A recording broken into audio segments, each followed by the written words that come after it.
नमस्कार साथियों, मैं रुपेश शर्मा स्वागत करता हूं आपका अपने यूट्यूब चैनल इक्विटी एनालिसिस में। दोस्तों, जैसा कि आप टाइटल में देख रहे हैं कि आज का जो टॉपिक है बहुत ही इंटरेस्टिंग होने वाला है, जो है शेयर बाज़ार क्या है और यह कैसे काम करता है। आज हम इसको बहुत ही सिंपल और आसान लैंग्वेज में समझने की कोशिश करते हैं। शेयर बाज़ार या शेयर मार्केट वह स्थान होता है जहां आप किसी भी कंपनी के शेयर को खरीद या बेच सकते हैं। किसी भी ब्रोकिंग ऐप के थ्रू, जैसे ज़ीरोधा, अपस्टॉक, ग्रो, धन, ऐसी बहुत सी ब्रोकिंग ऐप्स के थ्रू आप घर बैठे-बैठे अपने मोबाइल ऐप से शेयर मार्केट में इन्वेस्ट कर सकते हैं। तो अब सवाल ये आता है कि आखिर शेयर होता क्या है? जब भी कोई बड़ी कंपनी, एग्ज़ाम्पल के तौर पर टीसीएस, विप्रो या रिलायंस, जब भी इनको अपने बिज़नेस को एक्सपांड करने के लिए उन्हें पैसे की ज़रूरत होती है, तो उनके पास 2 ऑप्शन होते हैं। या तो वो डायरेक्ट सीधे बैंक से लोन ले सकते हैं, या तो फिर वो हम आम जनता से पैसे माँगते हैं। इस पैसों के बदले में वह हमें अपनी कंपनी के बिज़नेस का छोटा-सा पार्ट या हिस्सा देती हैं। यही छोटा-सा पार्ट या हिस्सा शेयर कहलाता है।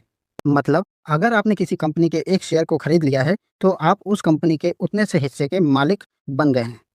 अब दूसरा सवाल ये आता है कि शेयर मार्केट कैसे काम करता है? जहाँ पर ये शेयर्स खरीदे और बेचे जाते हैं, उसी जगह को शेयर मार्केट या स्टॉक मार्केट कहते हैं। इंडिया में 2 बड़े मार्केट होते हैं, बीएसई जिसे बोलते हैं बॉम्बे स्टॉक एक्सचेंज, और एनएसई नेशनल स्टॉक एक्सचेंज। ये दोनों वह प्लेटफ़ॉर्म होते हैं जहाँ पर रियल में शेयर की बाइंग और सेलिंग होती है। अगर कोई कंपनी अच्छा परफ़ॉर्म कर रही है, खूब प्रॉफ़िट कमा रही है, तो उसके शेयर की डिमांड बढ़ेगी, जिससे उसका शेयर प्राइस ऊपर बढ़ेगा, जिससे आपको प्रॉफ़िट होगा। अगर कंपनी अच्छा परफ़ॉर्म नहीं कर रही है, तो उसमें आपको लॉस हो रहा होगा, क्योंकि उस शेयर की डिमांड कम हो रही होगी, क्योंकि उस समय शेयर का प्राइस नीचे जा रहा होगा। कुछ कंपनियाँ ऐसी भी होती हैं, जिनका प्रॉफ़िट यदि बहुत ज़्यादा हो जाता है, तो वह अपने शेयर होल्डरों को, अब शेयर होल्डर क्या होते हैं? वह होते हैं जिन्होंने उस कंपनी के शेयर को परचेज़ किया है। तो वह अपने शेयर होल्डरों को अपने प्रॉफ़िट का कुछ हिस्सा उनको डिविडेंड के रूप में प्रोवाइड कराते हैं। अब ये शेयर होल्डर क्या होते हैं, डिविडेंड क्या होता है, यह मैं आपको अपने आने वाली वीडियोज़ में बताने वाला हूँ। तीसरा सवाल ये आता है कि शुरुआत कैसे करें? आप सीधा मार्केट जाकर शेयर को नहीं खरीद सकते हैं। इसके लिए आपको 3 चीज़ें चाहिए। पहला डीमैट अकाउंट, दूसरा ट्रेडिंग अकाउंट, तीसरा ब्रोकर या ब्रोकरिंग ऐप। डीमैट अकाउंट यह आपका वह इलेक्ट्रॉनिक लॉकर होता है जिसमें आपके खरीदे हुए सारे शेयर सेफ रहते हैं। ट्रेडिंग अकाउंट, इस अकाउंट से आप शेयर की खरीद फरोख्त, जिसे हम कहते हैं बाइंग या सेलिंग, कर सकते हैं, वह अकाउंट होता है। ब्रोकर या ब्रोकिंग ऐप जैसे ज़ीरोधा, ग्रो, एंजल वन, ये वह लोग होते हैं जो आपको अपने प्लेटफ़ॉर्म के माध्यम से इस शेयर मार्केट तक आपको पहुँचाते हैं। अब हम यह समझ गए हैं कि शेयर मार्केट क्या है, यह कैसे काम करता है और इसकी शुरुआत कैसे करना है। तो चलिए अब इसके रिस्क और रिटर्न को भी समझ लेते हैं। शेयर मार्केट में पैसा लगाना एक इन्वेस्टमेंट माना जाता है, जिसमें रिस्क भी होता है और फ़ायदा भी होता है। आपको वही पैसा शेयर मार्केट में लगाना चाहिए, यदि वह खो भी जाए तो आपकी लाइफ में कोई बड़ा असर ना आए। इसलिए मार्केट की पूरी जानकारी लो, रिसर्च करो और हमेशा लॉन्ग टर्म इन्वेस्टमेंट करने का प्लान करो। शॉर्ट टर्म में मार्केट में वॉलेटिलिटी बहुत ज़्यादा रहती है, जिसके कारण आपको लॉस होने का डर बहुत ज़्यादा हो सकता है। सो आइए इस पूरे शेयर मार्केट को एक एग्जांपल के माध्यम से समझते हैं। माना कि कोई XYZ पर्सन है और उसकी कंपनी है, उसे अपना बिज़नेस बढ़ाने के लिए रफ़ली 1 करोड़ रुपए की ज़रूरत है। तो यह XYZ पर्सन अपनी कंपनी की हिस्सेदारी को 10 करोड़ छोटे-छोटे हिस्सों में बाँट देता है और हर इस छोटे हिस्से की कीमत को ₹1 रख देता है। इसी छोटे से पार्ट ₹1 को शेयर कहते हैं। अब यह XYZ पर्सन अपनी 10 करोड़ की कंपनी की हिस्सेदारी में से 9 करोड़ कंपनी की हिस्सेदारी को अपने पास रख लेता है और 1 करोड़ कंपनी की हिस्सेदारी को ₹1 पर पार्ट या हिस्से के हिसाब से शेयर मार्केट में बेच देता है, जिससे इस कंपनी के मालिक को शेयर मार्केट से 1 करोड़ रुपए मिल जाते हैं। अतः इससे यह क्लियर हुआ कि शेयर मार्केट में कंपनी को बिजनेस बढ़ाने के लिए पैसा आम जनता से इस शेयर बाजार के कारण आसानी से मिल जाता है और हम जैसी आम जनता इस कंपनी के 1 करोड़ वाले हिस्से को ₹1 पर शेयर के हिसाब से खरीद लेते हैं। तो इस हिसाब से जब हम अपनी ब्रोकरिंग ऐप में रिलायंस, टीसीएस या किसी अन्य शेयर की कीमत को देखते हैं, तो वास्तव में वह कीमत उस कंपनी के एक हिस्से की वैल्यू को बताता है। जैसे रिलायंस अभी जब मैं यह वीडियो बना रहा हूँ, वह 1484 रुपीज़ पर ट्रेड कर रहा है। तो यदि मैं इसके 10 शेयर परचेज़ करता हूँ, तो मेरी इस कंपनी में 10 शेयर की हिस्सेदारी हो जाएगी, या यूँ कहें तो मैं इस कंपनी रिलायंस का 10 शेयर का मालिक बन जाऊँगा। और जब कंपनी अपने शेयर प्राइस से ऊपर बढ़ती जाएगी, तो मुझे ₹10 पर शेयर के हिसाब से प्रॉफ़िट होगा और यदि कंपनी की परफ़ॉर्मेंस कम होती है, तो मुझे लॉस भी ₹10 पर शेयर के हिसाब से होगा। इसी तरीके से यह शेयर मार्केट काम करता है। तो अब आप लोग समझ ही गए होंगे कि आखिर शेयर मार्केट क्या है और यह कैसे काम करता है। अभी इसमें और भी जानकारी लेना बाकी है, जैसे निफ्टी क्या है, बैंक निफ्टी क्या है, बॉम्बे स्टॉक एक्सचेंज क्या है, नेशनल स्टॉक एक्सचेंज क्या है, यह किस तरीके से काम करता है। इन सभी चीज़ों को लेकर मैं आने वाले समय में इस पर वीडियो बनाने वाला हूँ। तो इसे देखने और सीखने के लिए आप जुड़े रहें हमारे इस यूट्यूब चैनल, जिसका नाम है equity analysis with Rupesh sir, जहां आप शेयर मार्केट और उससे जुड़ी तमाम जानकारी सीखेंगे बहुत ही सिंपल भाषा में। तो आशा करता हूं कि आपको मेरा यह वीडियो बहुत पसंद आया होगा। यदि पसंद आया है तो इस वीडियो को लाइक करें, कमेंट करें और मेरे चैनल को सब्सक्राइब करें और बेल आइकन के बटन को दबाना ना भूलें, ताकि हमारे आने वाली वीडियोज़ आपको सबसे पहले मिलते रहें। तो मिलते हैं अगले वीडियो में, तब तक के लिए धन्यवाद। जय हिंद, जय भारत।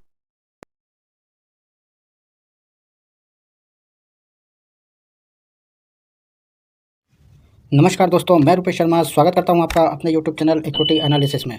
दोस्तों, जैसा कि आप लोगों ने कई बार अपने दोस्त लोगों से न्यूज़ चैनल के माध्यम से या फिर जितने भी यूट्यूब चैनल्स के माध्यम से यह ज़रूर सुना होगा कि रिटेल इन्वेस्टर जैसे आप और हम जब भी मार्केट में पैसा इन्वेस्ट करते हैं तो हमको पहले मार्केट की समझ होना चाहिए। यह सभी माध्यमों से आपको पता है कि मार्केट में सोच समझकर ही इन्वेस्ट करना चाहिए। आपको यह भी बताया गया होगा कि आपको इन्वेस्ट करने से पहले फंडामेंटल एनालिसिस, टेक्निकल एनालिसिस करना चाहिए, तब जाकर मार्केट में आपको पैसा इन्वेस्ट करना चाहिए। आप में से ऐसे कितने लोगों ने इस प्रोसेस को फॉलो करके इन्वेस्टमेंट स्टार्ट किया है, कमेंट बॉक्स में मैसेज करके जरूर बताएं। अब बात करते हैं कि हमें यह तो पता चल गया है कि फंडामेंटल और टेक्निकल एनालिसिस करना चाहिए, बट ये फंडामेंटल टेक्निकल एनालिसिस होता क्या है, यह कैसे किया जाता है। जब इस बात पर आते हैं तो आधे से ज़्यादा लोग इन चीज़ों को समझे बगैर या यूं कहें कि समझने की कोशिश तो की थी, बट ज़्यादा कॉम्प्लेक्सिटी या कठिन लगने के कारण वह बीच में ही चीज़ों को छोड़कर दूसरों की बातों को सुनकर अपना डिसीजन ले लेते हैं। इससे उनको कई बार मार्केट में एंट्री तो सही मिल जाती है, बट मार्केट में होने वाली वॉलेटिलिटी को देखकर या तो जल्दी से लॉस बुक कर लेते हैं या फिर लॉस को कवर करने के चक्कर में फिर से गलत एंट्री ले लेते हैं और फिर से ज़्यादा लॉस कर बैठते हैं। तो दोस्तों, मैं आज आपको इन सब चीज़ों को बहुत ही आसान बनाने वाला हूँ। बस आपको मेरे साथ पेन कॉपी लेकर बैठना है और मैं आपको एक एक चीज़ इन्वेस्टिंग को बहुत ही अच्छे से और सरल भाषा में आपको समझाने वाला हूं। दोस्तों, आपने मार्केट में, न्यूज़ चैनल में या किसी यूट्यूब वीडियो में, एनालिसिस में कुछ टेक्निकल टर्मिनोलॉजी को बहुत बार सुना होगा, और जिन टेक्निकल टर्मिनोलॉजी को आप और हम रिटेल इन्वेस्टर हल्के में ले लेते हैं, वहीं दूसरी और बड़े बड़े इन्वेस्टर, फंड मैनेजर इन्हीं टेक्निकल टर्मिनोलॉजी के बेसिस पर एनालिसिस करके सही कंपनी में इन्वेस्ट करते हैं। वो क्या टर्मिनोलॉजी है मैं आपको बताता हूँ। आपने नाम तो सुना होगा, EPS, earning per share, ROE, return on equity, PE ratio, dividend yield, debt to equity ratio, net profit margin, gross margin, asset turnover, inventory turnover, PEG ratio. ऐसे बहुत सारी टर्मिनोलॉजी है जो शेयर मार्केट में जनरली यूज होती हैं, और हम रिटेल आम इन्वेस्टर इन टर्मिनोलॉजी को समझ नहीं पाते हैं, जिसके कारण या समझने की कोशिश तो करते हैं पर हमको बहुत भारी चीज़ें लगती हैं ये सब चीज़ें समझने में, तो हम इन चीज़ों को नेगलेक्ट कर देते हैं और सीधे चले जाते हैं दूसरों की बातों को सुनने के लिए। इसीलिए हमें यह टर्मिनोलॉजी सीखना बहुत जरूरी है। तो चलिए स्टार्ट करते हैं। इन्वेस्टिंग की दुनिया में पहला कदम रखने के लिए जहां हम सीखेंगे फंडामेंटल एनालिसिस में यूज होने वाली टर्मिनोलॉजी के बारे में, जिसमें हम सबसे पहले स्टार्ट करेंगे EPS, जिसे कहते हैं अर्निंग पर शेयर। हम यहाँ समझेंगे कि EPS क्या होता है, यह कैसे कैलकुलेट किया जाता है और यह कितने प्रकार का होता है, और इन्वेस्टर इस EPS को देखकर कैसे किसी कंपनी का एनालिसिस करते हैं। तो चलिए एक बार फिर से स्टार्ट करते हैं। EPS को लेकर किसी भी कंपनी की अर्निंग पावर EPS कैलकुलेट करके बताती है। मतलब कोई कंपनी किसी पर्टिकुलर टाइम पीरियड में, चाहे वह फाइनेंशियल ईयर हो या क्वार्टरली ईयर हो, कितने शेयर पर कितना प्रॉफिट कमा रही है, इसे कहते हैं अर्निंग पर शेयर। या यूं कहें कि अर्निंग पर शेयर किसी भी कंपनी की अर्निंग पावर को कैलकुलेट करके बताती है। चलिए अब समझते हैं कि EPS कैलकुलेट कैसे करते हैं। तो EPS कैलकुलेट करने का एक फॉर्मूला होता है, EPS is equal to net income minus preferred dividend divided by average number of share outstanding. ये फॉर्मूला तब लगाया जाता है जब कोई कंपनी डिविडेंड प्रोवाइड कराती है, और जब कंपनी डिविडेंड प्रोवाइड नहीं कराती है तब EPS का फॉर्मूला होता है EPS is equal to net income divided by average number of share outstanding. चलिए अब इसको और सरल बनाने की कोशिश करते हैं। इसको एक एग्जाम्पल के माध्यम से हम समझने की कोशिश करते हैं। माना कि कोई XYZ कंपनी है जिसका नेट प्रॉफिट या नेट इनकम 100 करोड़ रुपए है, और वह कंपनी अपने शेयर होल्डर के लिए अपने प्रॉफिट में से 5 करोड़ रुपए डिविडेंड के लिए देती है, और उसके मार्केट में उस टाइम इंटरवल पर average outstanding common shares 10 crore हैं। तो इस हिसाब से अर्निंग पर शेयर कैसे कैलकुलेट करेंगे? तो इस हिसाब से अर्निंग पर शेयर होगा आपका 100 crore minus 5 crore divided by 10 crore is equal to 95 crore upon 10 crore. तो आपका अर्निंग पर शेयर निकलेगा 9.5 रुपीज़। मतलब कंपनी एक शेयर पर 9.5 रुपीज़ कमा रही है। अब शायद आप सभी लोगों को यह क्लियर हो गया होगा कि अर्निंग पर शेयर कैसे कैलकुलेट करते हैं। अब दूसरा केस देख लेते हैं। जब यदि कंपनी डिविडेंड ना दे तब क्या होगा? तब अर्निंग पर शेयर का फॉर्मूला होगा earning per share is equal to 100 crore divided by 10 crore, मतलब 10 रुपये। अर्निंग पर शेयर यहाँ पर 10 रुपये निकल कर आएगा। कोई भी इन्वेस्टर किसी भी कंपनी का 1 साल का EPS कैलकुलेट करके इन्वेस्टमेंट नहीं करते हैं, वह 4 से 5 साल के EPS को कंपेयर करके एनालिसिस करते हैं, क्योंकि EPS कंपनी के अचानक से आने वाले प्रॉफिट के कारण EPS बढ़ भी जाता है, कभी कभी घट भी जाता है। इसलिए 4 से 5 साल का EPS देखकर ही एनालिसिस करते हैं। अब इस फॉर्मूला से EPS is equal to net income minus dividend divided by outstanding share में से यह क्लियर हो गया है कि जब भी आउटस्टैंडिंग शेयर की कीमत बढ़ेगी तो अर्निंग पर शेयर की कीमत डाउन हो जाएगी, और आउटस्टैंडिंग शेयर की कीमत जब कम होगी तब अर्निंग पर शेयर की कीमत बढ़ जाएगी। अब आपके मन में यह सवाल आ रहा होगा कि यह EPS कम और ज़्यादा कैसे होता है। दोस्तों, आपने न्यूज़ चैनल में कई बार सुना होगा कि कोई कंपनी में ब्लॉक डील हो रही है, वह इतने करोड़ शेयर बाय बैक कर रही है। अब ये बाय बैक करने से आउटस्टैंडिंग शेयर कम हो जाते हैं, जिससे EPS बढ़ जाता है। सर, मुझे ये चीज़ थोड़ी समझ में नहीं आ रही है। बाय बैक हो जाते हैं, आउटस्टैंडिंग शेयर कम हो जाते हैं, थोड़ा सा आप इसको डिटेल में बताइए ना। तो चलिए मैं इसको थोड़ा डिटेल में समझा देता हूँ कि जैसे कि हमारा अर्निंग पर शेयर का जो फॉर्मूला था, net income minus dividend divided by outstanding shares. ये आउटस्टैंडिंग शेयर ये हमारे ओपन मार्केट में अवेलेबल रहते हैं। यही आउटस्टैंडिंग शेयर में से कंपनी बाय बैक करती है। अब बाय बैक करने से क्या होता है, मार्केट में जो आउटस्टैंडिंग शेयर हैं वह कम हो जाते हैं। इसका मतलब क्या है, जब हम फार्मूले पे नज़र मारेंगे तो हम फार्मूले में ये देखते हैं कि earning per share inversely proportional होता है आउटस्टैंडिंग शेयर के। मतलब जब आउटस्टैंडिंग शेयर की कीमत कम होगी तब अर्निंग शेयर की कीमत बढ़ जाएगी। तो यहाँ पर भी यही केस हो रहा है कि कंपनी बायबैक कर रही है आउटस्टैंडिंग शेयर्स को, तो अर्निंग पर शेयर बढ़ रहा है। तो अब आप लोग यह समझ गए हैं कि अर्निंग पर शेयर क्या होता है, कैसे कैलकुलेट किया जाता है। अब समझते हैं कि इन्वेस्टर इस अर्निंग पर शेयर को देखकर आखिर कैसे डिसीजन लेते हैं, किसी कंपनी में इन्वेस्टमेंट करना है और किस कंपनी में इन्वेस्टमेंट नहीं करना है। बड़े बड़े इन्वेस्टर, फंड मैनेजर इसी अर्निंग पर शेयर के आधार पर कंपनी की प्रॉफिटेबिलिटी को चेक करते हैं कि वह कितने टाइम इंटरवल में कितना प्रॉफिट कमा रही है। मतलब जितना ज़्यादा EPS उतना ही ज़्यादा प्रॉफिट, यानी कंपनी की परफॉर्मेंस बहुत बढ़िया हो रही है। बात करते हैं दूसरे पॉइंट की तरफ। जब इन्वेस्टर किसी सेक्टर स्पेसिफिक होते हैं, मास्टर ये सोच के चलते हैं कि अब मैं फार्मा सेक्टर की तरफ ध्यान दूँ, कि ऑटोमोबाइल सेक्टर की तरफ ध्यान दूँ, कि बैंकिंग सेक्टर की तरफ ध्यान दूँ, कि FMCG सेक्टर की तरफ ध्यान दूँ। तो ये जब इन्वेस्टर सेक्टर स्पेसिफिक होते हैं तो वह इन्हीं पर्टिकुलर सेक्टर में जितनी भी कंपनियां लिस्ट होती हैं तो वह उनके EPS को आपस में कंपेयर करके आसानी से पता लगा लेते हैं कि कौन सी कंपनी सेक्टर अच्छा परफॉर्म कर रही है। एग्जांपल से समझते हैं। मान लीजिए कि कोई XYZ पर्सन है, वो फार्मा सेक्टर में इन्वेस्ट करना चाह रहा है। उसने फार्मा सेक्टर में जितनी भी कंपनीज हैं उसका एनालिसिस किया कि कौन कौन सी कंपनीज अवेलेबल है मार्केट में। तो उसने देखा कि ल्यूपिन भी है और अरविंदो फार्मा है, ठीक है। इस तरीके से बहुत सारी कंपनीज अवेलेबल हैं। पर उसने ये चेक किया कि उस कंपनी का जो अर्निंग पर शेयर 5 रुपए निकल कर आ रहा है, वहीं अरविंदो फार्मा का अर्निंग पर शेयर 2 रुपए निकल कर आ रहा है। तो वह फार्मा सेक्टर में यह समझ गया कि ल्यूपिन कंपनी का अर्निंग पर शेयर ज्यादा है एज कम्पेयर अरविंदो फार्मा। तो वह ल्यूपिन कंपनी के परफॉर्मेंस को अच्छा मानते हुए चलता रहा है और वह प्लानिंग करेगा कि ल्यूपिन में इन्वेस्टमेंट किया जाए। अब बात करते हैं कि EPS का यूज P/E रेशो, जिसको हम बोलते हैं प्राइस टू अर्निंग रेशो, इसे हम नेक्स्ट वीडियो में इसको डिटेल में समझने वाले हैं। PE रेशो बताता है कि वह कंपनी की 1 रुपए की कमाई के लिए कितना भुगतान कर रहे हैं। तो चलिए अब आप समझ गए हैं कि अर्निंग पर शेयर क्या होता है, यह कैसे काम करता है और इन्वेस्टर इस अर्निंग पर शेयर को देखते हुए कैसे इन्वेस्टमेंट करते हैं। आशा करता हूँ कि आपको यह वीडियो मेरा बहुत अच्छा लगा होगा। इसमें आपने बहुत अच्छी चीजें सीखी होंगी और अर्निंग पर शेयर के ऊपर जो भी आपके पहले के जो विचार थे वो अब सब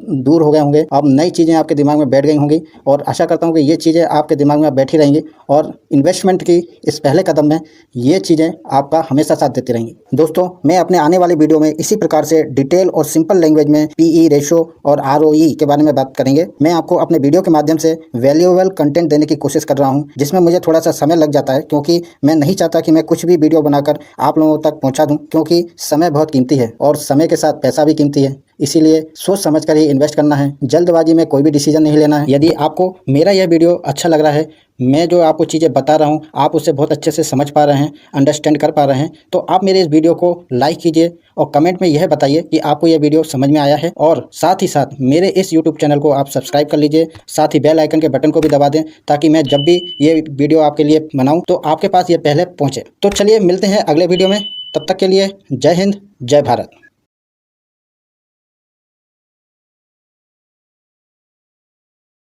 नमस्कार दोस्तों, मैं रुपेश शर्मा स्वागत करता हूं आपका अपने YouTube चैनल इक्विटी एनालिसिस में। दोस्तों, यदि आप भी शेयर मार्केट में नए हैं और शेयर मार्केट का नाम सुनते ही मन में डर लगने लगता है, तो यकीन मानिए आज यह डर आपका डर जड़ से ख़त्म कर दूंगा। आज की इस फंडामेंटल एनालिसिस की क्लास को मैं अपने इतने सरल और आसान तरीके से सिखाने वाला हूं, जिसे सुनकर आपको लगेगा क्या शेयर मार्केट को सीखना इतना सरल भी हो सकता है। आज इस वीडियो में हम सीखेंगे कि बड़े बड़े इन्वेस्टर कैसे स्टॉक का सिलेक्शन करते हैं, क्योंकि हम रिटेल इन्वेस्टर तो बहुत कम अमाउंट में इन्वेस्टमेंट करते हैं और बड़े बड़े इन्वेस्टर तो लाखों करोड़ों रुपए का इन्वेस्टमेंट करते हैं। तो सोचो उनको कितना एनालिसिस करना होगा। आज यही एनालिसिस करना मैं आपको इस वीडियो के माध्यम से बहुत ही सिंपल लैंग्वेज में सिखाने वाला हूँ। यह फंडामेंटल एनालिसिस की सीरीज 3 से 4 पार्ट में बनने वाली है, जिसमें यह पहला पार्ट होगा। दोस्तों, अब आप और हम शेयर मार्केट के फंडामेंटल एनालिसिस को सीखने जा रहे हैं। अब इनमें से आधे से ज़्यादा लोग तो शेयर मार्केट का नाम सुनते ही गायब हो जाएंगे। एनालिसिस तो दूर की बात है, क्योंकि शेयर बाजार शब्द को हम आम निवेशकों के मन में इस प्रकार से डरा कर बैठा दिया गया है कि उसका नाम लेना एक गुनाह सा हो गया है। दोस्तों, आप और हम अपने डेली लाइफ में न जाने कितनी तरह से एनालिसिस करते हैं, तो हम आज शेयर मार्केट के फंडामेंटल एनालिसिस में से पहले एनालिसिस शब्द को समझने की कोशिश करते हैं। दोस्तों, आप और हम बात करें यदि पुराने ज़माने की, जब हमारे दादा चाचा जब गांव पर ज़मीन खरीदते थे या वो प्रॉपर्टी में निवेश करते थे, तो वह यह देखते थे कि खेत, ज़मीन या प्लॉट रोड के कितने पास में है या कितनी दूरी पर है। क्या उस प्लॉट या ज़मीन के आसपास कोई लोकेशन ऐसी है जहां पर फ्यूचर में ग्रोथ और डेवलपमेंट के चांस ज़्यादा हैं और आउटर एरिया में तो नहीं है। ये आपने देखा और सुना होगा। क्या यह आपको कठिन लगता है एनालिसिस करना? नहीं ना? तो बस इसी प्रकार का एनालिसिस भी एक इन्वेस्टमेंट करने का ही पार्ट होता है। तो चलिए इसको एक रियल लाइफ एग्जांपल से बात करते हैं। आप लोगों ने चाय बहुत पी होगी और समोसे बहुत खाए होंगे। तो एग्जांपल लेके समझते हैं कि मान लीजिए आप एक छोटी सी दुकान पर जाते हैं जहां समोसा 10 रुपये का मिलता है और वहीं बड़ी दुकान पर जहां पर वही समोसा 25 रुपये का मिलता है। तो अब आप यह समझ गए हैं कि समोसा तो समोसा है। 10 रुपये के समोसे को 25 रुपये में खरीदना महंगा है या उसे बेस्ट नहीं माना जाएगा। तो आपने उस समोसे की इंट्रिंसिक वैल्यू या कहें तो रियल वैल्यू 10 रुपये मान ली है कि समोसा 10 रुपये से ज़्यादा का नहीं हो सकता है। हो तो सकता है, पर उसकी एक्चुअल वैल्यू आपने 10 रुपये निकाल ली है। यही 10 रुपये वैल्यू उसकी इंट्रिंसिक वैल्यू कहलाती है और मार्केट प्राइस में जो ज़्यादा दे रहा है 25 रुपये, वह उसकी मार्केट प्राइस हो गई। तो आप ये कंपेयर करना सीख गए हैं कि एक्चुअल वैल्यू क्या है और मार्केट वैल्यू क्या है।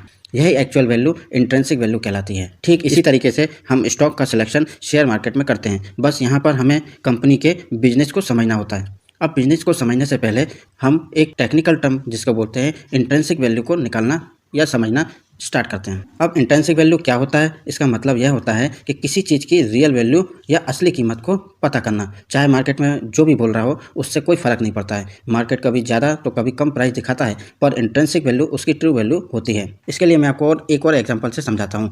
आप सब्जी मंडी जाते हैं, वहाँ आपको कोई एप्पल 200 रुपये केजी देता है, बट आपको पता है उसी सेम क्वालिटी के एप्पल 120 से 140 रुपये तक के हो सकते हैं। मतलब आपके हिसाब से एप्पल की इंट्रिंसिक वैल्यू 120 रुपये होगी। अगर कोई 200 रुपये बोल रहा है तो वह महंगा बेच रहा है, और अगर कोई 100 रुपये बोल दे तो वह सस्ता है, आप उसे तुरंत ले लेंगे। ठीक इसी तरह स्टॉक भी होते हैं। मार्केट वैल्यू अलग अलग और इंट्रिंसिक वैल्यू अलग। जब मार्केट प्राइस उसकी इंट्रिंसिक वैल्यू से ज़्यादा होता है तो वह कॉस्टली होता है, उसे उस समय नहीं खरीदना चाहिए, अवॉइड कर देना चाहिए। और जब मार्केट की वैल्यू उसकी इंट्रिंसिक वैल्यू से कम होती है, मतलब मार्केट फेयर प्राइस पर है, तो आप उसको खरीद सकते हैं, मतलब वह सस्ता है। अब आप लोग इंट्रिंसिक वैल्यू के कॉन्सेप्ट को समझ गए होंगे। जो लोग ऑप्शंस ट्रेडिंग करते हैं वह इस इंट्रिंसिक वैल्यू को बहुत अच्छे से समझते होंगे, और जो नहीं समझते हैं वह लॉस में रहते हैं। इसलिए इंट्रिंसिक वैल्यू को समझना बहुत जरूरी है। तो चलिए अब कंपनी के बिजनेस को समझने की कोशिश करते हैं तथा उसमें यूज होने वाली टर्मिनोलॉजी को सीखते हैं। मैं अभी आपको ऐसे सिखाऊंगा जिससे आप कंपनी के बिजनेस करने के तरीके को आसानी से सीख जाएंगे। शेयर मार्केट में किसी भी कंपनी में पैसा लगाने से पहले सबसे जरूरी होता है कंपनी का काम क्या है,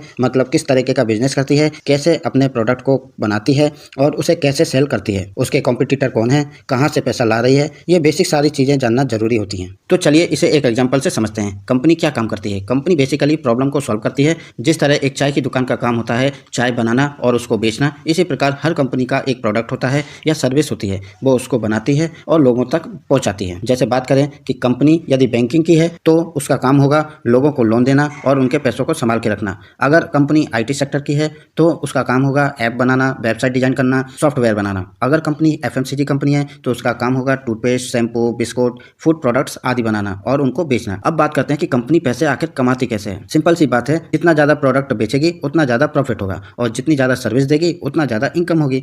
जैसे किराना व्यापारी मार्जिन पर काम करता है और पैसा कमाता है, ठीक वैसे ही कंपनी भी मार्जिन पर काम करती है, बट इनका मार्जिन प्रॉफिट के परसेंटेज के हिसाब से चलता है। अब बात करते हैं कि कंपनी किसको अपना प्रोडक्ट बेचती है। हर बिजनेस का अपना अपना एक कस्टमर होता है या उसका एक ग्रुप होता है। ये समझना बहुत ज़रूरी होता है कि किस कंपनी का प्रोडक्ट किन लोगों के लिए बनाया जा रहा है। जैसे प्रोडक्ट डॉक्टर के लिए बनाया जा रहा है या फिर इंजीनियर के लिए बनाया जा रहा है या हर घर में यूज होने वाले हाउस होल्ड सामग्री के लिए बनाया जा रहा है या फिर गवर्नमेंट सर्विस के लिए बनाया जा रहा है या ओवरसीज क्लाइंट के लिए बनाया जा रहा है। जितना बड़ा कस्टमर सर्विस होगा उतना स्ट्रॉन्ग बिजनेस होगा। अब बात कर लेते हैं कि कंपनी की ग्रोथ कैसे होती है। जैसे एक दुकान वाला ज़्यादा ब्रांच खोलकर अपने बिजनेस को ग्रो करता है, ठीक वैसे ही कंपनी भी ग्रो करती है।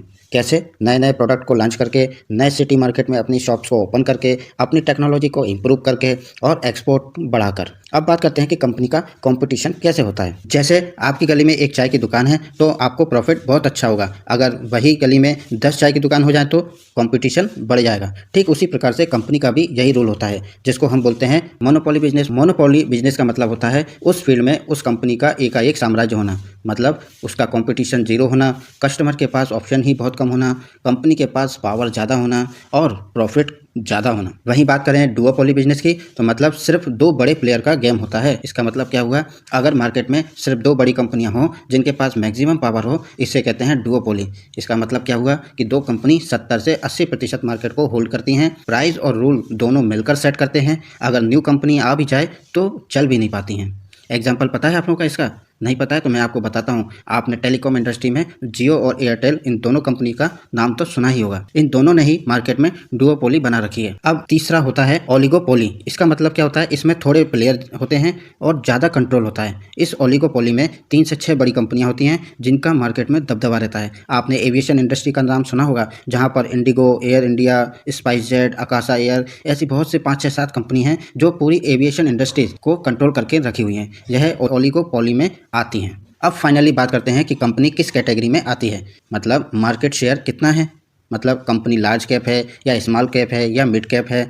दूसरा, कंपटीशन कितना है, मार्केट में कंपनी का ब्रांड और डिस्ट्रीब्यूशन पावर कितना स्ट्रॉन्ग है। अगर कंपनी का प्रोडक्ट हर जगह मिल रहा है और कंपटीटर कम हो और लोगों को उसकी कंपनी के प्रोडक्ट मैक्सिमम यूज़ कर रहे हों तो आप समझ जाइए कि उस कंपनी का हाई डोमिनेंस है, मतलब एक छत्र राज। अब बात करते हैं कि कंपनी का फंडामेंटल एनालिसिस स्टार्ट करने के लिए जो बेसिक नीड होती है, जिसे हम बोलते हैं रिटर्न ऑन इक्विटी, जिसको बोलते हैं ROE, कि एक प्रॉफिटेबिलिटी रेशो होता है जो यह बताता है कि एक कंपनी अपने शेयर होल्डर के पैसों को यूज़ करके कितना प्रॉफिट कमा रही है। सिंपल भाषा में बात करें तो आपने कंपनी में जितना पैसा लगाया उस पर कंपनी ने कितना कमा कर दे दिया, यही आपका रिटर्न ऑन इक्विटी कहलाता है। यदि हम इसका फॉर्मूले की बात करें तो रिटर्न ऑन इक्विटी का फॉर्मूला होता है ROE is equal to net income divided by average share holder equity. इसको हम परसेंटेज में कैलकुलेट करते हैं। अब इसमें नेट इनकम क्या होता है? नेट इनकम वह इनकम होती है जो सारे एक्सपेंसेस और टैक्सेस को हटा देने के बाद कंपनी के पास बचता है, वह नेट इनकम कहलाता है।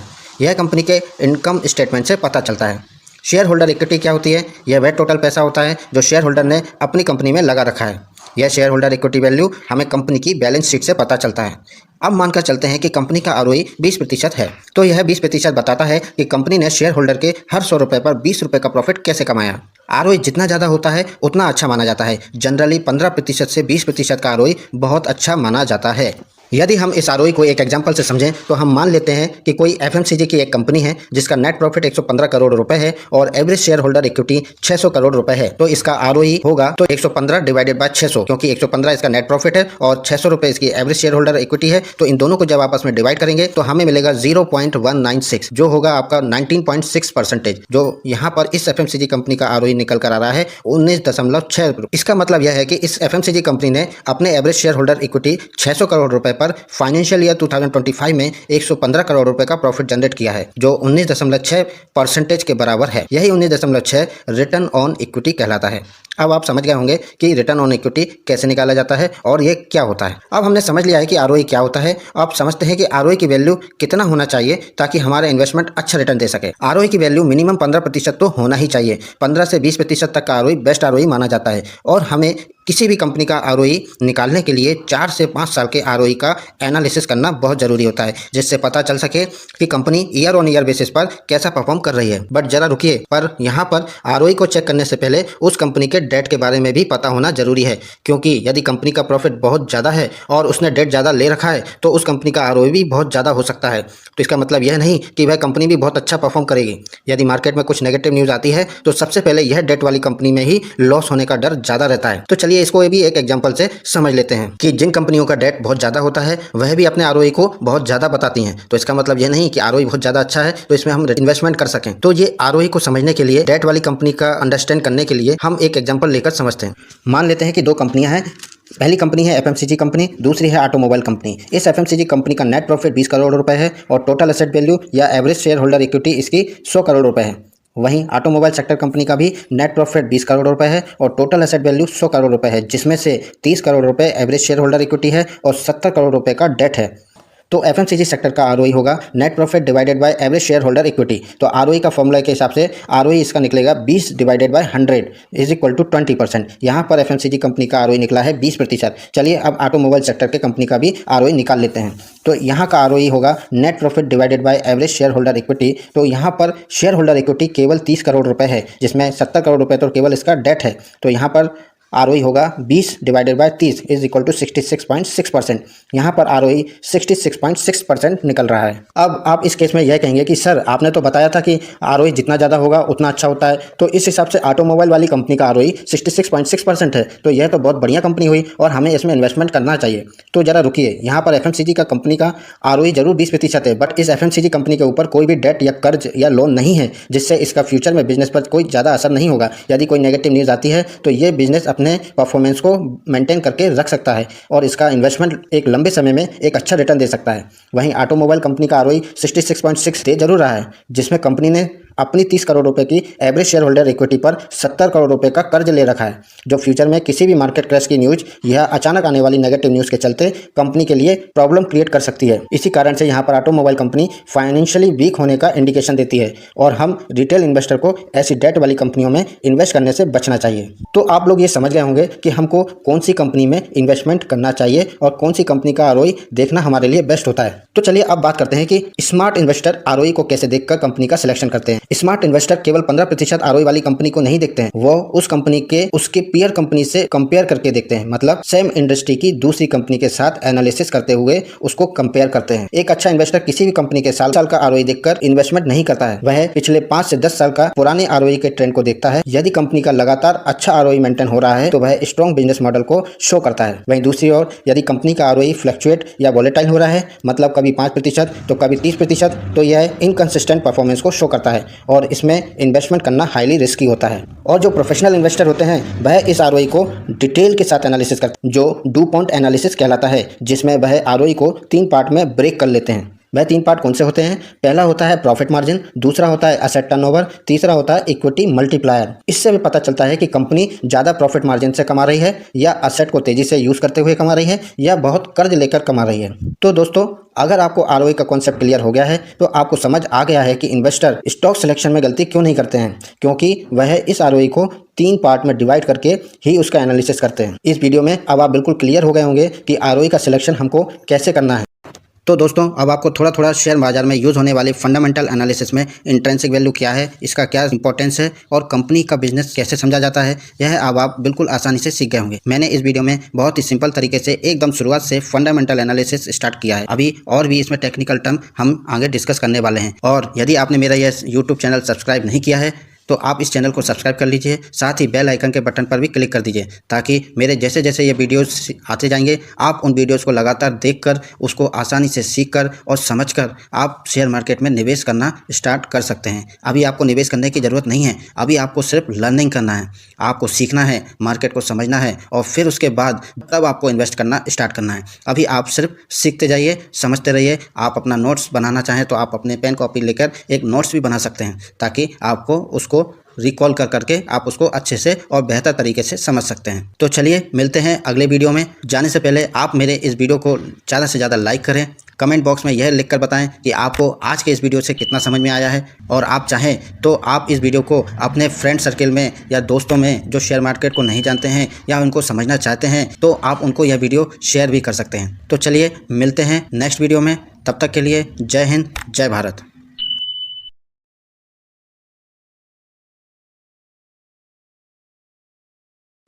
नमस्कार साथियों, मैं रुपेश शर्मा स्वागत करता हूं आपका अपने YouTube चैनल इक्विटी एनालिसिस में।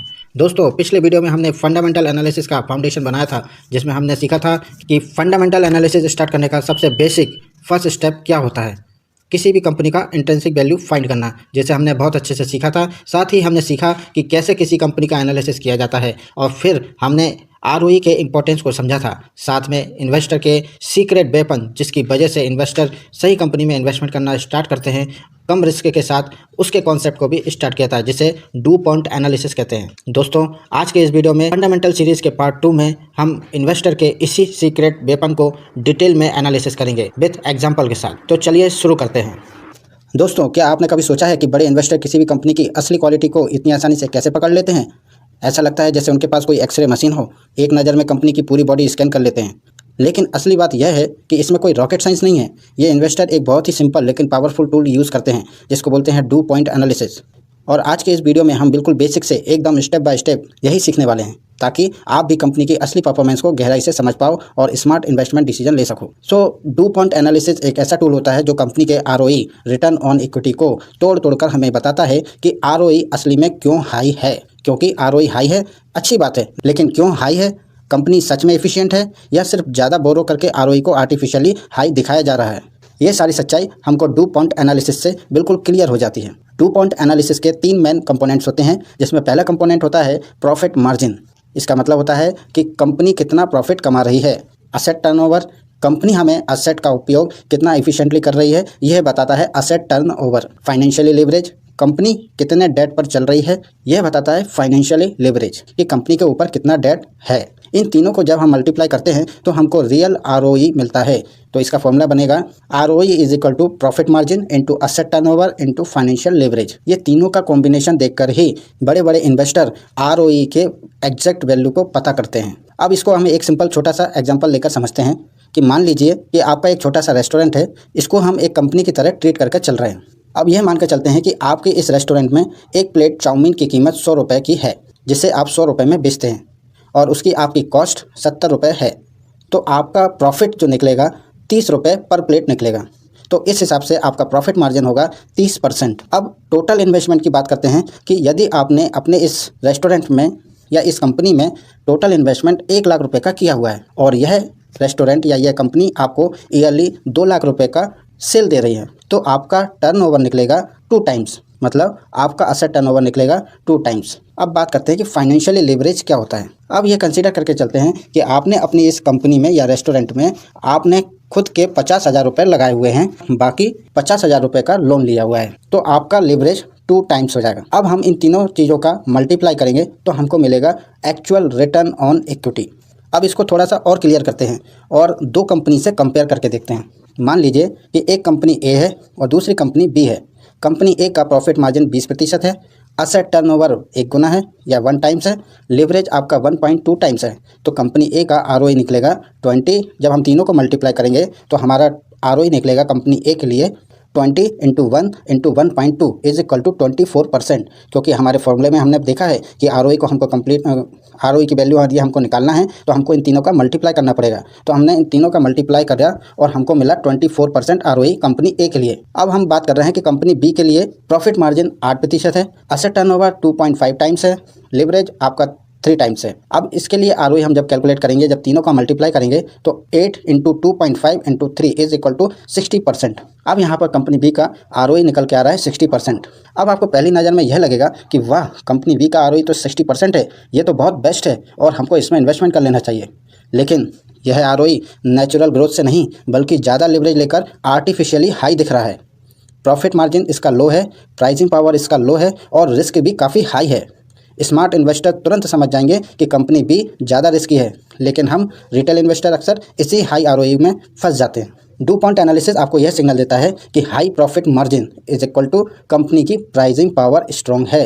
इसका मतलब यह हुआ कि यदि कंपनी का प्रॉफिट मार्जिन बहुत ज़्यादा है तो वह कंपनी की प्राइसिंग पावर स्ट्रॉन्ग को बताता है कि इसकी कंपनी की प्राइसिंग पावर ज़्यादा है। जब असेट टर्नओवर की वैल्यू बहुत ज़्यादा होती है तो वह यह बताती है कि कंपनी इफिशिएंटली चल रही है, और जब इसका लेवरेज कंट्रोल होता है मतलब रिस्क इसमें कम है और इसकी बैलेंस शीट बहुत स्ट्रॉन्ग है। अब बैलेंस शीट क्या होता है ये हम आने वाले वीडियोज़ में एक बार डिस्कस करेंगे। किसी भी कंपनी की बैलेंस शीट को कैसे पढ़ा जाता है और उसको कैसे एनालाइज किया जाता है। अगर ये तीनों मैट्रिक्स हेल्दी होते हैं तो ये क्लियर सिग्नल देते हैं कि बिजनेस लॉन्ग टर्म में बहुत ही पावरफुल और स्टेबल होने वाला है। अब जनरली जो लोग मिस्टेक करते हैं वो सिर्फ आरओई को देखकर ये क्लियर कर लेते हैं कि मुझे बस आरओई को देखना है कि ये आरओई इतना है तो मुझे इसमें इन्वेस्टमेंट करना है। तो यह कॉमन मिस्टेक है, सिर्फ आरओई देखकर भरोसा नहीं करना चाहिए। बहुत से लोग सिर्फ हाई आरओई को देखा और एक्साइटेड हो जाते हैं और तुरंत इन्वेस्टमेंट कर देते हैं, लेकिन बिना डुपॉन्ट एनालिसिस किए आरओई पर भरोसा करना एक बच्चे की रिपोर्ट कार्ड देखकर खुश हो जाना जैसा है और वह यह भी नहीं जानता कि मार्क्स किस सब्जेक्ट में कितने आए हैं। डुपॉन्ट एनालिसिस बताता है कि प्रॉफिट मार्जिन स्ट्रॉन्ग है कि नहीं है, कंपनी इफिशिएंट है कि नहीं है, या जस्ट सिर्फ ज़्यादा डेट लेकर आरओई को इन्फ्लेट तो नहीं किया गया। तो अब आप समझ गए हैं कि डुपॉन्ट एनालिसिस क्या होता है। सो डुपॉन्ट एनालिसिस बिल्कुल क्लियर हो गया है कि यह एक एक्सरे मशीन की तरह कंपनी की अंदरूनी हेल्थ को दिखा देता है। जैसे प्रॉफिट मार्जिन बताएगा इसका कंपनी कितना कमाती है, असेट टर्नओवर बताएगा कि असेट कितना एफिशिएंटली यूज़ हो रहा है, फाइनेंशियल लिवरेज बताएगा कि कंपनी कितने रिस्क पर चल रही है। अब इस तीनों को देखकर आप किसी भी कंपनी के रियल आरओई को रियल स्ट्रेंथ समझ सकते हैं। इसलिए बड़े इन्वेस्टर इसे अपना सीक्रेट वेपन मानते हैं। अब आप भी बड़े इन्वेस्टर की तरह इसे इस्तेमाल करना शुरू कीजिए और अपनी इन्वेस्टिंग को नेक्स्ट लेवल पर ले जाइए। दोस्तों, अब मैं आपको शेयर मार्केट में यूज़ होने वाली बेसिक टर्मिनोलॉजी के बारे में बताऊंगा जिसे समझना हर इन्वेस्टर के लिए बहुत ही ज़रूरी होता है। ये वो कौन से वर्ड्स हैं जो आप हर जगह सुनते हैं, जैसे revenue, expenses, profits, assets, liability, equity, market capitalisation, growth rate, cash flow, inventory, debt, dividend, ROE, ROC, moat और भी बहुत कुछ होते हैं जिनको आप जनरली टीवी पर या न्यूज़ चैनल पर या आप न्यूज़पेपर में जनरली जो आप यूट्यूब चैनल्स देखते हैं उसमें आपने ये सारे वर्ड्स सुने होंगे जो आपको सुनने में थोड़े से अजीब से लगते होंगे तो आप या आपको टफ लगते होंगे। तो बस उन्हीं चीज़ों को मैं आज बहुत ही सरल तरीके से आपको सिखाने वाले हैं। ठीक है, तो चलिए इसको शुरू कर लेते हैं। सबसे पहले मैं आपको बताता हूँ कि रेवेन्यू क्या होता है। इसको हम जनरली सेल्स बोलते हैं। सिंपल शब्दों में यदि मैं कहूँ कि कंपनी ने टोटल कितना पैसा कमाया किसी प्रोडक्ट या सर्विस को बेचने के बाद, उसको हम रेवेन्यू बोलते हैं। यदि मैं एग्जांपल लूँ, यदि आपकी एक मान के चलते हैं अगर आपकी एक कोई चाय की दुकान है या किसी की रेस्टोरेंट है तो आप हर रोज़ 100 रुपये की चाय बेचते हो जिसमें एक चाय 10 रुपये की है, तो आपका रेवेन्यू 100 × 10 मतलब कितना हो गया 1000 रुपये। तो आपका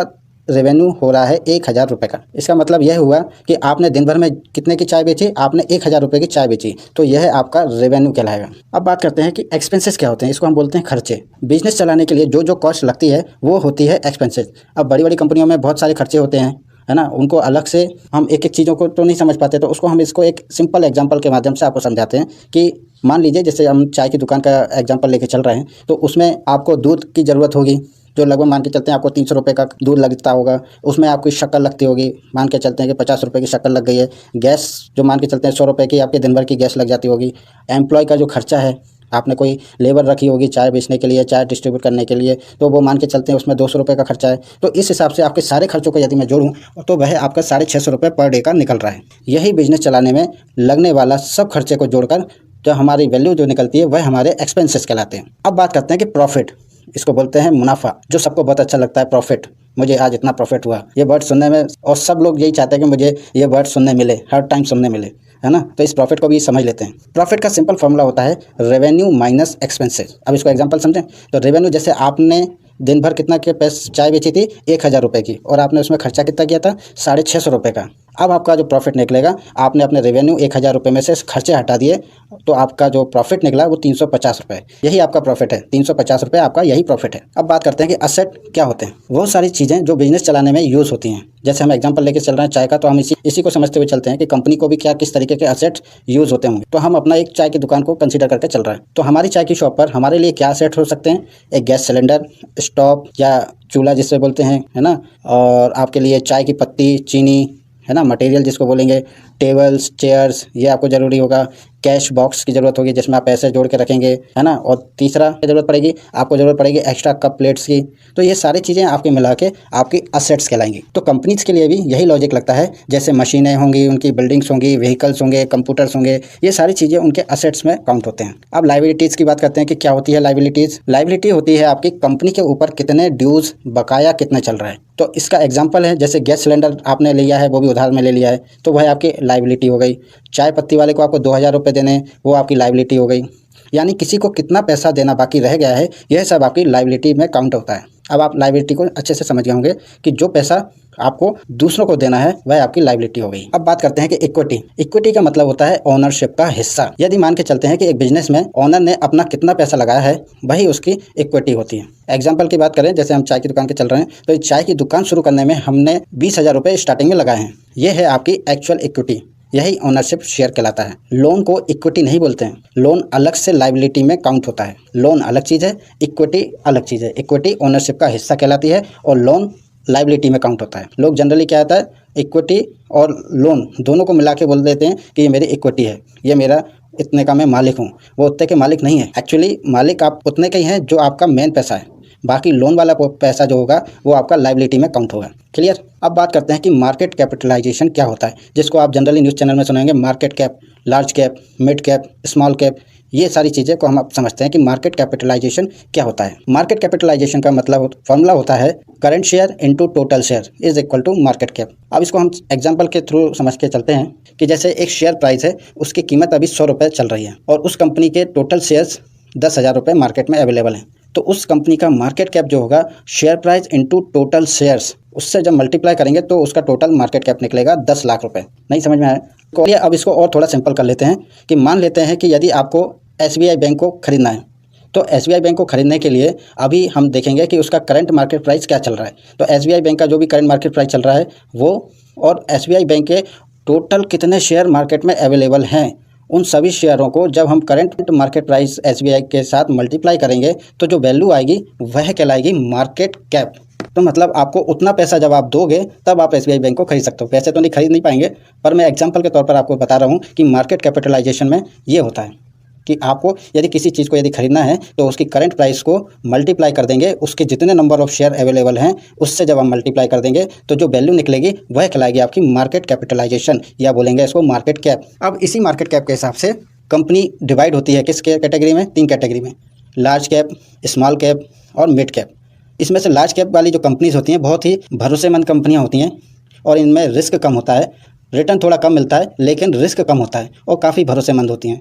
स्मॉल कैप कंपनीज क्या होती हैं, उनमें रिस्क ज़्यादा होता है, रिटर्न थोड़ा से ज़्यादा मिल जाते हैं पर रिस्क ज़्यादा रहता है। मिड कैप कंपनी जो होती हैं वो भी भरोसेमंद रहती हैं, एवरेज उनका रिटर्न मिलता है। तो जनरली हम आम निवेशकों को लार्ज कैप कंपनी में इन्वेस्ट करना चाहिए जिसमें आपका रिस्क कम होता है और प्रॉफिट कम जरूर मिलता है, रिटर्न जरूर कम मिलता है लेकिन आपको रिटर्न की गारंटी जरूर मिलती है। अब बात करते हैं ग्रोथ रेट।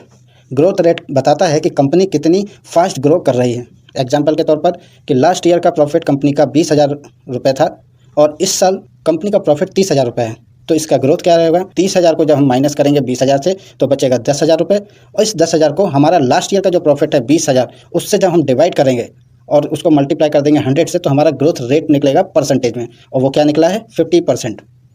तो इस तरीके से हम किसी भी कंपनी का ग्रोथ रेट निकालते हैं और यह पता करते हैं कि इस कंपनी ने पिछले साल से कितना परफॉर्मेंस अच्छा दिया है या कितनी ग्रोथ से ये बढ़ रही है कंपनी। जितना ज़्यादा प्रॉफिट बढ़ेगा कंपनी का ग्रोथ रेट भी उस हिसाब से बढ़ता जाएगा। अब बात करते हैं कैश फ्लो। कैश फ्लो क्या होता है, कंपनी के पास एक्चुअल कैश कितना अवेलेबल है। जिस कंपनी के पास ज़्यादा कैश अवेलेबल होता है वह उतनी ही मजबूत कंपनी कहलाती है। कभी कभी प्रॉफिट होता है पर कैश हाथ में नहीं होता है, ऐसी भी कंपनियाँ होती हैं। कुछ कंपनी ऐसे भी मिलेंगे आपको मार्केट में जिनके हाथ में कैश तो कम रहेगा लेकिन उनका प्रॉफिट ज़्यादा दिखेगा, क्योंकि उनका रेवेन्यू जो है वो कैसे चल रहा है, उधार में चल रहा है। उनका वो कंसीडर तो हो गया प्रॉफिट लेकिन उनको अभी कस्टमर से लेना बाकी रह गया है। समझें कि आप रोज़ चाय की दुकान खोल रहे हैं और आपके पास 100 कस्टमर आ रहे हैं, 100 कस्टमर में से 50 कस्टमर आपके पैसे दे के जा रहे हैं और 50 कह रहे हैं मेरे खाते में लिख लेना। मतलब आपका रेवेन्यू तो जनरेट हो गया, आपकी सेल्स भी बढ़ गई लेकिन आपको पैसा नहीं मिला है, तो वो कैश फ्लो, तो वो पैसा अभी आपके हाथ में नहीं आया है ना, तो वो रेवेन्यू आपका उधारी में चला गया है।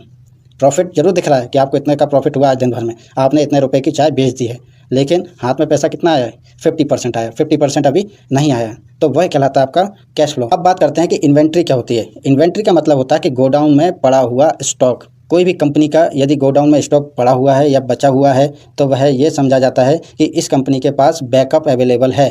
अब हमारी तो चाय की एग्जांपल चल रही है, तो चाय के शॉप का एग्जांपल लेकर हम इसको आगे बढ़ाते हैं कि इन्वेंट्री को समझते हैं क्या होती है इन्वेंट्री।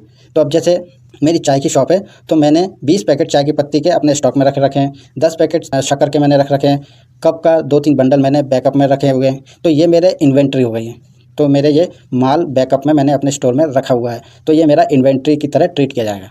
अब बात करते हैं कि डेट क्या होता है। कंपनी का लोन, कंपनी ने कितना लोन लिया है उसको डेट बोलते हैं। जितना कंपनी का डेट कम होगा वह कंपनी सेफ कंपनी कहलाएगी, और जिस कंपनी का ज़्यादा डेट होगा वह रिस्की कहलाएगी। एग्जाम्पल के तौर पर आपने चाय की शॉप एक्सपांड करने के लिए एक बैंक से 10,000 रुपये का लोन ले लिया है, यह आपका डेट कहलाएगा। अब बात करते हैं डिविडेंड। कंपनी अपने प्रॉफिट का एक हिस्सा शेयर होल्डर में डिस्ट्रीब्यूट करती है, इसे बोलते हैं डिविडेंड। शेयर मार्केट में बहुत सारी कंपनीज अवेलेबल हैं, मैं उनकी लिस्ट अलग से आपको बताऊंगा कि कौन कौन सी कंपनीज हैं, कितना कितना डिविडेंड देती हैं, हर साल डिविडेंड देती हैं, कुछ 2-3 साल के अंदर डिविडेंड देती हैं। तो ये डिविडेंड क्या होता है ये मैं आपको बता देता हूँ। तो जब किसी कंपनी को प्रॉफिट हो जाता है तो वह अपने शेयर होल्डर के लिए उस प्रॉफिट का कुछ हिस्सा डिविडेंड के तौर पर देती है, मतलब वह अपने प्रॉफिट का कुछ हिस्से को सभी अपने शेयर होल्डर के साथ शेयर करती है, इसको बोलते हैं डिविडेंड। अब बात करते हैं आरओई, रिटर्न ऑन इक्विटी। ये तो हमने आपको पहले अपने वीडियो में बता दिया है, फिर भी मैं इसका एक फॉर्मूला आपको क्लियर कर देता हूँ। आरओई का फॉर्मूला होता है net profit divided by equity into 100। इसको समझते हैं कि इक्विटी जैसे आपकी 20,000 रुपये की इक्विटी है, प्रॉफिट आपको 4,000 रुपये का हुआ है, तो आपका आरओई निकलेगा 4,000 डिवाइडेड बाय 20,000, तो आपका आरओई निकलेगा 20%। यानी ओनर का पैसा कितना रिटर्न जनरेट कर रहा है यह कहलाता है आपका आरओई, रिटर्न ऑन इक्विटी। अब एक टर्म यूज होती है आरओसी, जिसको हम बोलते हैं रिटर्न ऑन कैपिटल एम्प्लॉयड। इसमें इक्विटी प्लस लोन दोनों इंक्लूड होते हैं। जी हाँ, अभी हमने आरओई देखा है, आरओई में सिर्फ आपका क्या हुआ है, इक्विटी कंसीडर किया गया है, लेकिन रिटर्न ऑन कैपिटल एम्प्लॉयड में आपका इक्विटी के साथ लोन को भी कंसीडर कर लिया जाता है। तो दोनों का ऐड करके जो बनता है वह कहलाता है आपका रिटर्न ऑन इक्विटी। अब इसको कैसे निकालेंगे, आरओसी क्या होगा, profit divided by equity plus debt. अब जैसे मान के चलते हैं कि इक्विटी आपकी 20,000 रुपये की है, लोन आपने 10,000 रुपये का ले रखा है, और टोटल कैपिटल अब आपकी कितनी हो गई, इक्विटी प्लस लोन मिला के 30,000 रुपये की, और इसमें आपको जो प्रॉफिट हुआ है वह 6,000 रुपये का हुआ है। तो आपका आरओसी निकलेगा 6,000 divided by 30,000 is equal to 20%। यानी कंपनी टोटल पैसा जो आपका इक्विटी प्लस लोन दोनों है कितना इफिशिएंटली यूज़ कर रही है वह कहलाता है आपका ROC, return on capital employed. अब बात करते हैं कि मोट क्या होता है। मोट कहलाता है कि कंपनी का प्रोटेक्टिव शील्ड। मोट वो चीज़ होती है या वो एडवांटेज होता है जिससे कंपनी को कंपटीशन से प्रोटेक्शन मिलता है। मतलब उस कंपनी की क्या खासियत है जो उसको मार्केट में सस्टेन कर ही रखी है, ताकि कस्टमर का भरोसा उस कंपनी पर बहुत ज़्यादा बना हुआ है। चाहे उसी फील्ड की कंपनी कोई दूसरे मार्केट में क्यों ना आ जाए, लेकिन कस्टमर का जो फेथ है वह पहली वाली कंपनी पर, आपकी कंपनी पर बना हुआ है, किसी दूसरी कंपनी पर नहीं जा रहा है। यह कहलाता है आपका मोट। जैसे एग्जांपल की तरह समझें अपन, जैसे डी मार्ट जो है वह लो कॉस्ट एडवांटेज के लिए फेमस है। वह अपने प्रोडक्ट्स जो रहते हैं उसके प्रोडक्ट्स डी मार्ट में लगभग सस्ते मिलते हैं और एवरेज प्राइस पर मिलते हैं, इसलिए जनरली हम retail investor generally D mart में ज़्यादा शॉपिंग करते हैं। जितना स्ट्रॉन्ग कंपनी का मोट होगा उतनी कंपनी स्टेबल होगी। तो दोस्तों आज आपने शेयर मार्केट की ये 15 टर्म्स को तो आपने बिल्कुल आसान भाषा में मैंने आपको समझा दिया है। आशा करता हूँ कि आप ये सारी चीज़ें अच्छे से समझ गए होंगे, और डू पॉइंट एनालिसिस कैसे किया जाता है, बड़े बड़े इन्वेस्टर कैसे आरओई को देखकर या डू पॉइंट एनालिसिस कर कैसे रियल आरओई की वैल्यू निकालते हैं और सही कंपनी का सिलेक्शन करते हैं। और आपने यह भी सीख लिया है कि किसी भी कंपनी को एनालिसिस करने के लिए क्या क्या इंपॉर्टेंट टर्म्स होती हैं, वो आपने आज मेरे इस वीडियो के माध्यम से सीख लिया है। तो मैं आशा करता हूं कि आपको मेरा यह वीडियो काफ़ी अच्छा लगा होगा। तो इसमें आपको काफ़ी चीज़ें सीखने को मिली होंगी। तो आपको जो चीज़ें अच्छी लगी हैं या आपको जो अभी तक चीज़ें नहीं पता थी वो आप अपने पेन कॉपी में नोट डाउन कर सकते हैं, और इस वीडियो को 1 या 2 बार सुनकर जो जो टर्मिनोलॉजी मैंने आपको बताई हैं आप 1-2 बार और सुनकर उनको अच्छे से दिमाग में बैठा सकते हैं, ताकि जब भी आप किसी कंपनी का एनालिसिस करना चाहें तो आप इन टर्मिनोलॉजी को देखकर अच्छे से एनालाइज कर सकते हैं। मैं अभी आने वाले वीडियोज़ में फंडामेंटल एनालिसिस के पार्ट 3 में आपको और भी टर्मिनोलॉजी के बारे में बताऊंगा, और भी सारी टेक्निकल टर्मिनोलॉजी को मैं आपसे डिस्कस करूंगा। तो आशा करता हूं कि आपको यह वीडियो बहुत पसंद आया होगा।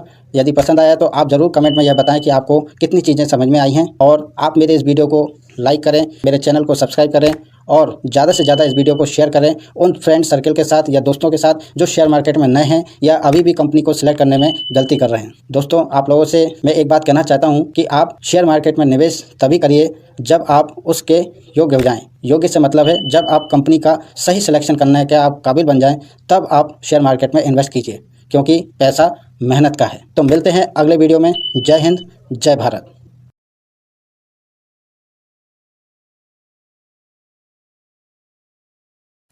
नमस्कार साथियों, मैं रुपेश शर्मा स्वागत करता हूं आपका अपने YouTube चैनल इक्विटी एनालिसिस में। दोस्तों जैसा कि आपने मेरे फंडामेंटल एनालिसिस के पार्ट 1 और पार्ट 2 वीडियो को इतना प्यार दिया, उसके लिए तहे दिल से धन्यवाद।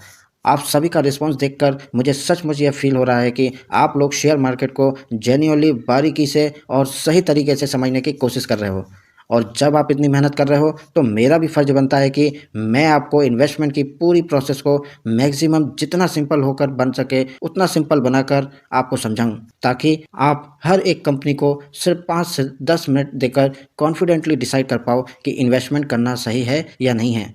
अब आप सोच रहे होंगे कि सर इतने सारे फंडामेंटल्स, पैरामीटर्स, इतने फार्मूलाज, इन सब को कैसे याद रखेंगे? तो बिल्कुल टेंशन मत लीजिए, मैं जो आपको इतने डिटेल में समझा रहा हूँ वो सिर्फ कॉन्सेप्ट क्लियरिटी के लिए है। ग्राउंड रियलिटी तो यह है कि ये सारे फंडामेंटल्स वैल्यूज़ आपको आपकी ऐप पर मिल जाएंगे, जिसे बस आपको देखकर यह समझना है कि कंपनी का परफॉर्मेंस कैसा चल रहा है।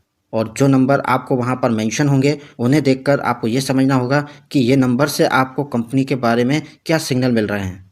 क्या ये कंपनी स्ट्रांग है या नहीं है, या रिस्क में ज़्यादा तो नहीं है, या फिर लॉन्ग टर्म के लिए इन्वेस्ट करना इस कंपनी में सेफ रहेगा कि नहीं। बस यह क्लैरिटी आपकी डेवलप हो गई तो इन्वेस्टमेंट ऑटोमेटिकली आपका ईजी लगने लगेगा। तो आप सिर्फ कनेक्ट रहिए, समझते रहिए, और मैं आपकी लर्निंग को स्टेप बाय स्टेप और सिंपल बनाता रहूँगा। Let's continue this journey of smart investing simple language के साथ, प्रैक्टिकल एग्जांपल के साथ मैं आपको जीरो कन्फ्यूजन के साथ सिखाने की कोशिश करूंगा। तो आप मेरे इस फंडामेंटल सीरीज में आप बिल्कुल जुड़े रहें और स्टार्ट करते हैं आज का फंडामेंटल पार्ट 3। तो स्वागत है दोस्तों आप सभी का मेरे फंडामेंटल एनालिसिस के पार्ट 3 में। अगर आपने मेरा फंडामेंटल एनालिसिस का पार्ट 1 और पार्ट 2 नहीं देखा है तो उन्हें जरूर देखिएगा, क्योंकि यह वीडियो उन्हीं का कंटिन्यूएशन में है। पार्ट 1 में हमने सीखा था कि इंट्रिंसिक वैल्यू क्या होती है, और पार्ट 2 में हमने सीखा था कि डुपॉन्ट एनालिसिस से कैसे बड़े बड़े इन्वेस्टर किसी भी कंपनी की परफॉर्मेंस को एक्सरे मशीन की तरह एनालिसिस कर लेते हैं। और आज हम पार्ट 3 में सीखने वाले हैं फाइनेंशियल रेशियोज के बारे में, यानी वो छोटे छोटे नंबर जो किसी भी कंपनी की असलियत खोलकर सामने रख देते हैं। अगर आप शेयर मार्केट में बिगनर हैं या इन्वेस्टिंग को सीरियसली लेना चाहते हैं तो यह वीडियो सिर्फ आपके लिए एक गोल्डन मास्टर क्लास बन सकती है। यह वीडियो आपको थोड़ा सा लंबा जरूर लगेगा, लेकिन अगर आप ध्यान से देखेंगे तो आपको वही क्लैरिटी मिलेगी जो बड़े बड़े इन्वेस्टर को होती है। तो चलिए बिना कोई टाइम वेस्ट किए शुरू करते हैं फंडामेंटल एनालिसिस का पार्ट 3। इस फाइनेंशियल रेशियोज की क्लास को मैंने 4 सेक्शन में डिवाइड किया हुआ है, जिसमें पहले सेक्शन में हम बात करेंगे प्रॉफिटेबिलिटी रेशियोज के बारे में, जिसमें हम सीखने वाले हैं नेट प्रॉफिट मार्जिन क्या होता है, ऑपरेटिंग प्रॉफिट मार्जिन क्या होता है, ROE रिटर्न ऑन इक्विटी क्या होता है, ROCE return on capital employed क्या होता है। फिर हम बात करेंगे सेक्शन 2 में लिवरेज रेशियोज के बारे में। लिवरेज रेशियोज में हम डिस्कस करेंगे डेट टू इक्विटी रेशियो के, इंटरेस्ट कवरेज रेशियो का जिसे हम बोलते हैं ICR, और तीसरे बात करेंगे हम DSCR जिसको बोलते हैं डेट सर्विस कवरेज रेशियोज। फिर सेक्शन 3 में हम इफिशिएंसी रेशियोज के बारे में डिस्कस करेंगे, जिसमें हम बात करेंगे असेट टर्नओवर क्या होता है, इन्वेंट्री टर्नओवर क्या होता है, रिसीवेबल डेज क्या होते हैं, पेएबल डेज क्या होते हैं। फिर सेक्शन 4 में हम लास्ट में डिसाइड करेंगे कि वैल्यूएशन रेशियोज कैसे निकाले जाते हैं या इन वैल्यूएशन रेशियोज को कैसे रेट किया जाता है, जिसमें पहला पॉइंट रहेगा आपका PE रेशियो क्या होता है, प्राइस टू बुक रेशियो क्या होता है, PEG रेशियो क्या होता है, जिसमें PE रेशियो को ग्रोथ के साथ हम एनालाइज करते हैं। फिर चौथा हम बात करेंगे कि EV अपॉन EBITDA रेशियो क्या होता है। तो चलिए शुरू करते हैं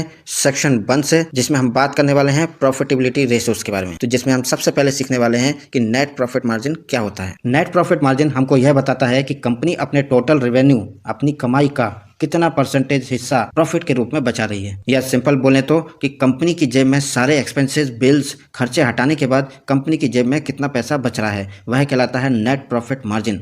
इसका फॉर्मूला होता है NPM is equal to net profit divided by revenue into 100। तो अब मैं इसको आपको थोड़ा सा सिंपल कर देता हूँ। मान लेते हैं कि आप एक कप चाय 10 रुपए में बेच रहे हैं, जिसमें आपको दूध का खर्चा 3 रुपए का है। एक कप चाय की बात कर रहा हूँ मैं, एक चाय जिसे आप 10 रुपए में बेच रहे हैं उसमें दूध का खर्चा 3 रुपए का है, चीनी 1 रुपए की है, और गैस 1 रुपए की लग रही है, कप का 1 रुपया है, और साफ सफाई, मसाला, ETC ये सब 1 रुपए का है। तो आपका टोटल खर्चा हो रहा है 7 रुपए। 3 रुपए दूध का, एक चीनी का, एक गैस का, एक कप का, और एक आपके मसाले वगैरह इन सब का।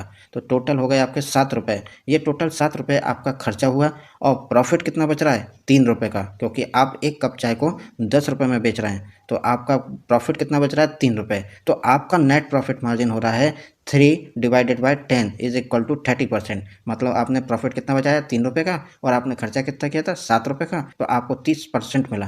तो ये आपका क्या कहलाएगा नेट प्रॉफिट मार्जिन, यानी 100 रुपए की सेल पर आपको 30 रुपए आपकी जेब में आ रहे हैं। अब क्लियर हो गया आपको कि नेट प्रॉफिट मार्जिन क्या होता है। तो इसका सीधा सिंपल रूल है, जितना हाई मार्जिन होगा कंपनी का उतना ही स्ट्रॉन्ग बिजनेस होने वाला है, और जितना कंसिस्टेंट मार्जिन होगा, मतलब लगातार सेम मार्जिन बना रहेगा, तो कंपनी उतनी ही स्टेबल बिजनेस को शो करेगी। और यदि मार्जिन में सडन फॉल आ जाए तो कंपनी के लिए यह डेंजर सिग्नल होता है। तो हमें इस प्रकार की कंपनी से दूर रहने की कोशिश करना चाहिए। अब बात करते हैं ऑपरेटिंग प्रॉफिट मार्जिन क्या होता है। ऑपरेटिंग प्रॉफिट मार्जिन हमको यह बताता है कि कंपनी अपने कोर ऑपरेशन से कितना प्रॉफिट कमा रही है। फॉर एग्जांपल के लिए बात करें कि कंपनी का रेवेन्यू जैसे 100 रुपये है, रॉ मटेरियल, सैलरी, रेंट सब माइनस करने के बाद यदि 30 रुपये बच रहे हैं तो उसका ऑपरेटिंग मार्जिन 30% है। ऑपरेटिंग मार्जिन हाई होना चाहिए क्योंकि ऑपरेशन सेहतमंद होंगे तो कंपनी भी सेहतमंद होगी। तो चलिए अब इसको और थोड़ा सिंपल समझते हैं कि अब सोच लेते हैं कि जैसे चाय की दुकान पे हम बात कर रहे हैं तो चाय तो बिक रही है पर मूड के हिसाब से कस्टमर कम ज्यादा होते रहते हैं। जैसे सर्दी का मौसम आ गया तो चाय पे डिमांड आपकी बढ़ गई, बरसात आ गई तो थोड़ी डिमांड बढ़ गई, लेकिन गर्मी में लोग चाय को जनरली थोड़ा अवॉइड कर देते हैं। तो इस हिसाब से मूड के हिसाब से कस्टमर चाय की शॉप पर आपके कम या ज़्यादा होते रहते हैं। तो ऑपरेटिंग प्रॉफिट मार्जिन भी हमको यही बताता है कि चाय बेचने का काम कितना प्रॉफिट दे रहा है। अगर चाय की सेल 100 रुपये की हो रही है और चाय बेचने का खर्चा 70 रुपये का हो रहा है तो आपका ऑपरेटिंग मार्जिन भी 30% हो रहा है। कोर बिजनेस जितना स्ट्रांग होगा ऑपरेटिंग मार्जिन भी उतना ही स्ट्रांग होने की इंडिकेशन देता है। अब बात करते हैं कि आरओई क्या होता है। Return on equity. Return on equity इसको आपने पार्ट 2 में डुपॉन्ट एनालिसिस के साथ देखा ही होगा और इसको अच्छे से आपको समझ में आ भी गया होगा। फिर भी इसको आरओई को मैं आपको बता देता हूँ कि कंपनी आपके पैसे पर कितना रिटर्न जनरेट कर रही है। जैसे 15% से ऊपर यदि आपका आरओई है तो वह अच्छा माना जाएगा, 20% से ऊपर है तो बहुत स्ट्रांग माना जाएगा और 30% से ऊपर है तो एक्सेप्शनल केस होगा। बट यहाँ पर जितना आरओई परसेंटेज की वैल्यू जो आप बढ़ते हुए देख रहे हैं तो यहाँ पे आपको अलर्ट होने की भी ज़रूरत है। तो यहाँ पर डुपॉन्ट एनालिसिस लगाकर हम ऑलरेडी ये चेक कर चुके हैं कि यदि आरओई की वैल्यू हाई होती जा रही है तो हमको थोड़ा सा अलर्ट होना चाहिए और उसको ब्रेक करके ज़रूर चेक कर लेना चाहिए क्या ये आरओई की वैल्यू के हाई होने का रीज़न क्या है। कहीं डेट तो रीज़न नहीं है कि कंपनी ने डेट ले लिया हो और आरओई की वैल्यू बढ़ रही हो, तो हमको अलर्ट हो जाना चाहिए। अब बात करते हैं आरओसीई की, रिटर्न ऑन कैपिटल एम्प्लॉयड। ये रेशो आरओई से भी ज़्यादा पावरफुल माना जाता है। कंपनी के पास जो टोटल कैपिटल होता है जिसमें डेट और इक्विटी दोनों इंक्लूड होता है उस पर ये रिटर्न दिखाता है। इसका सिंपल रूल होता है कि आरओसी की वैल्यू आरओई से ज़्यादा होना चाहिए, जो यह शो करता है कि कंपनी कम डेट यूज़ कर रही है और बिजनेस क्वालिटी इसकी स्ट्रांग है। सेक्शन 2 में हम बात करेंगे लिवरेज रेशो की। दोस्तों कंपनी कितने कर्ज में है ये लिवरेज रेशो की कैटेगरी में आने वाले पैरामीटर जैसे debt to equity ratio, interest coverage ratio, DSCR debt service coverage ratio, इन तीनों पैरामीटर से हम किसी भी कंपनी के लिवरेज पोजीशन को पता कर सकते हैं।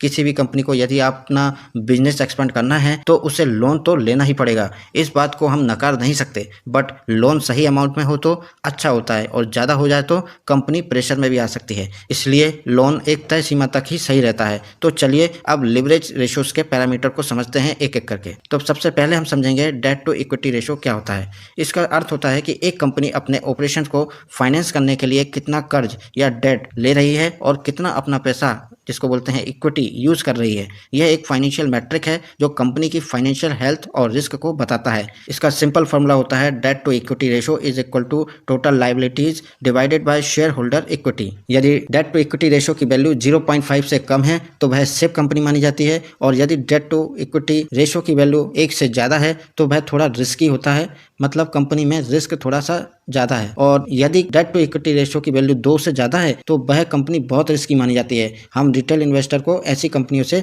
दूर रहना चाहिए। यदि हम डेट टू इक्विटी रेशो की वैल्यू को पता करना हो तो वह 0.2 होती है, तो हम इसे एक सेफ कैटेगरी में मान सकते हैं। बट देखा जाए तो हमें ऐसी कंपनी सेलेक्ट करना चाहिए जिसमें डेट ना ही हो तो बहुत बढ़िया है, यानी डेट फ्री कंपनी ही सिलेक्ट करना चाहिए। यदि किसी कंपनी का परफॉर्मेंस यदि अच्छा भी चल रहा है और उसने थोड़ा डेट ले भी रखा है तो उसकी वैल्यू हम 0.2 कंसीडर ही करके चलना चाहिए। तो चलिए इसको और सिंपल लैंग्वेज में समझने की कोशिश करते हैं। तो मान लेते हैं कि आप एक रेस्टोरेंट खोल लेते हैं जिसमें आपको 10 लाख रुपए लगते हैं, जिसमें 7 लाख आपके हैं और 3 लाख का आपने लोन ले रखा है, तो आपका डेट टू इक्विटी रेशो होगा 0.42, यानी बिजनेस मोस्टली आपके पैसे पर चल रहा है। अगर लोन ज़्यादा होगा तो मान लेते हैं यदि आपने 10 लाख में से 8 लाख का लोन लिया हो तब आपका डेट टू इक्विटी रेशो होगा 0.8। ये बहुत ज़्यादा रिस्की हो गया, कंपनी का भी यही लॉजिक लगता है। तो जिसका डेट टू इक्विटी रेशो ज़्यादा हो गया उसको हमको अवॉइड करना चाहिए। जैसे मैंने आपको डेट टू इक्विटी रेशोज़ की वैल्यूज़ बताई थी कि 0.5 से कम होना चाहिए या 0.2 तो बेस्ट हो सकता है।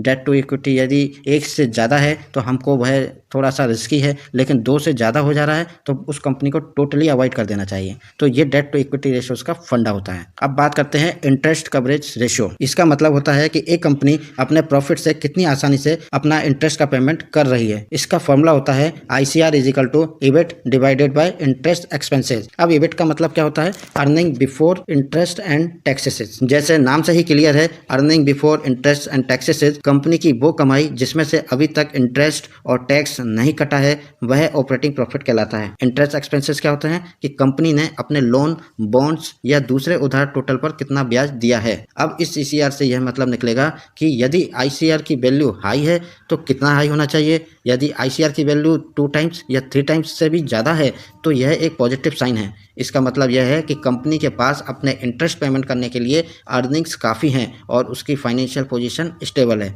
अब यदि ICR की वैल्यू लो हो, मतलब 1.5 से कम हो, तो यह एक रेड फ्लैग हो सकता है, जिसका अर्थ है कि कंपनी की कमाई उसके ब्याज के खर्चों से काफ़ी करीब है। जैसे 50% ब्याज के खर्चे हैं और 52 to 55% हमारी अर्निंग हो रही है। अब यदि किसी भी कारण से यदि कंपनी का प्रॉफिट कम होता है तो कंपनी को अपना इंटरेस्ट चुकाने में प्रॉब्लम आ सकती है, या हो भी सकता है कि कंपनी डिफॉल्टर होने का भी रिस्क बढ़ जाता है। और यदि ICR की वैल्यू 1 से कम हो जाए तो इसका मतलब होता है कि भैया इस तरह की कंपनी से जितना दूरी बना सकते हो उतनी दूरी बना लो, क्योंकि कंपनी इतना भी नहीं कमा पा रही है कि वह अपना ब्याज भी चुका सके। तो ICR की वैल्यू हमारे लिए कितनी बेस्ट होनी चाहिए? ICR की वैल्यू जितना ज़्यादा हाई हो, मतलब 2 टाइम्स हो या 3 टाइम्स हो, तो वह हमारे लिए एक पॉजिटिव साइन होता है। 1 से यदि कम हो रहा है तो ICR की वैल्यू हमारे लिए डेंजरस हो सकती है। अब इसको एक रेस्टोरेंट के एग्जाम्पल से अपन समझ लेते हैं। मान लीजिए कि आपका एक रेस्टोरेंट महीने में 1 लाख रुपए कमा रहा है और इंटरेस्ट आपको देना होता है 20,000 रुपये। तो आपकी ICR की जो वैल्यू होगी 1 लाख डिवाइडेड बाय 20,000, मतलब EBIT, मतलब हमने जैसे EBIT पढ़ा था, अर्निंग बिफोर इंटरेस्ट टैक्सेस।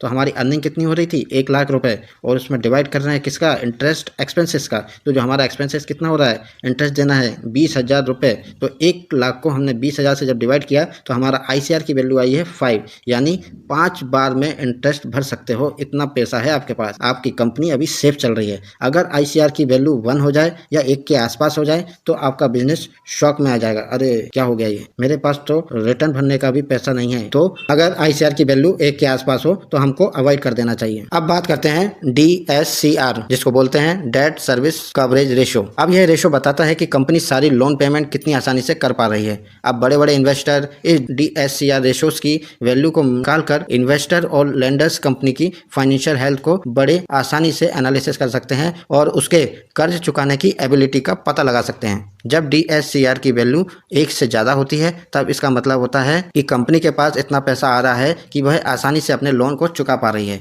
जब DSCR की वैल्यू 1 होती है तो इसका मतलब होता है कि आपकी सारी कमाई या इनकम कर्ज चुकाने में ही चली जा रही है। और जब DSCR की वैल्यू 1 से कम हो जाए तो मान लीजिए कि आपने अपने खर्चों को पूरा करने के लिए प्रॉपर इनकम जनरेट नहीं कर पा रहे हैं। बैंक वाले भी इसी DSCR की वैल्यूज को ही देखकर कस्टमर को लोन वगैरह प्रोवाइड कराते हैं। तो चलिए अब बात करते हैं इफिशिएंसीज रेशोज के बारे में कि इफिशिएंसी रेशोज क्या होते हैं। इफिशिएंसी रेशोज हमें बताते हैं कि कंपनी अपने रिसोर्सेज का यूज कितनी इफिशिएंटली कर रही है। इन रेशोज में हम जनरली डिस्कस करेंगे असेट टर्नओवर रेशो क्या होता है, इन्वेंट्री टर्नओवर रेशो क्या होता है, रिसीवेबल डेज क्या होते हैं, पेएबल डेज क्या होते हैं। इन पॉइंट्स को हम कंसीडर इफिशिएंसी रेशोज को निकालने में करते हैं। तो सबसे पहले स्टार्ट करते हैं कि असेट टर्नओवर रेशो क्या होता है। असेट टर्नओवर रेशो यह बताता है कि कोई कंपनी कितनी इफिशिएंसी से अपने असेट को यूज करके सेल कर रही है। मतलब जैसे कंपनी अपनी मशीनरी, बिल्डिंग्स आदि का यूज कर रही है और उनसे कितना सेल जनरेट कर पा रही है, असेट टर्नओवर रेशो कहलाता है। अब इसके फॉर्मूले की बात करें तो असेट टर्नओवर रेशो का फॉर्मूला होता है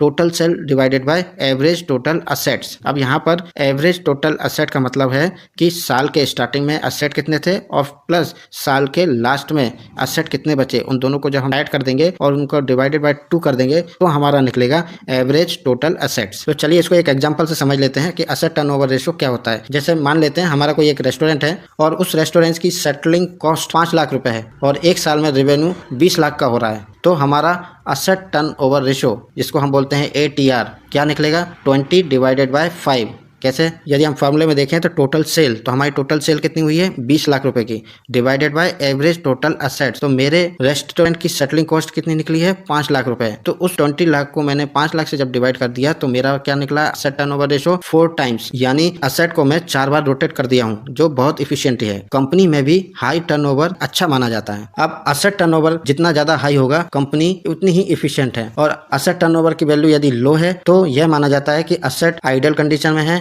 और कोई चेंजेस नहीं आ रहे हैं, या मतलब आपका बिजनेस स्लो चल रहा है। अब बात करते हैं इन्वेंट्री टर्नओवर रेशो। यह रेशो हमें बताता है कि किसी भी कंपनी का स्टॉक कितनी जल्दी बिक रहा है या रिप्लेस हो रहा है। इन्वेंट्री रेशो का फॉर्मूला होता है cost of goods sold divided by average inventory.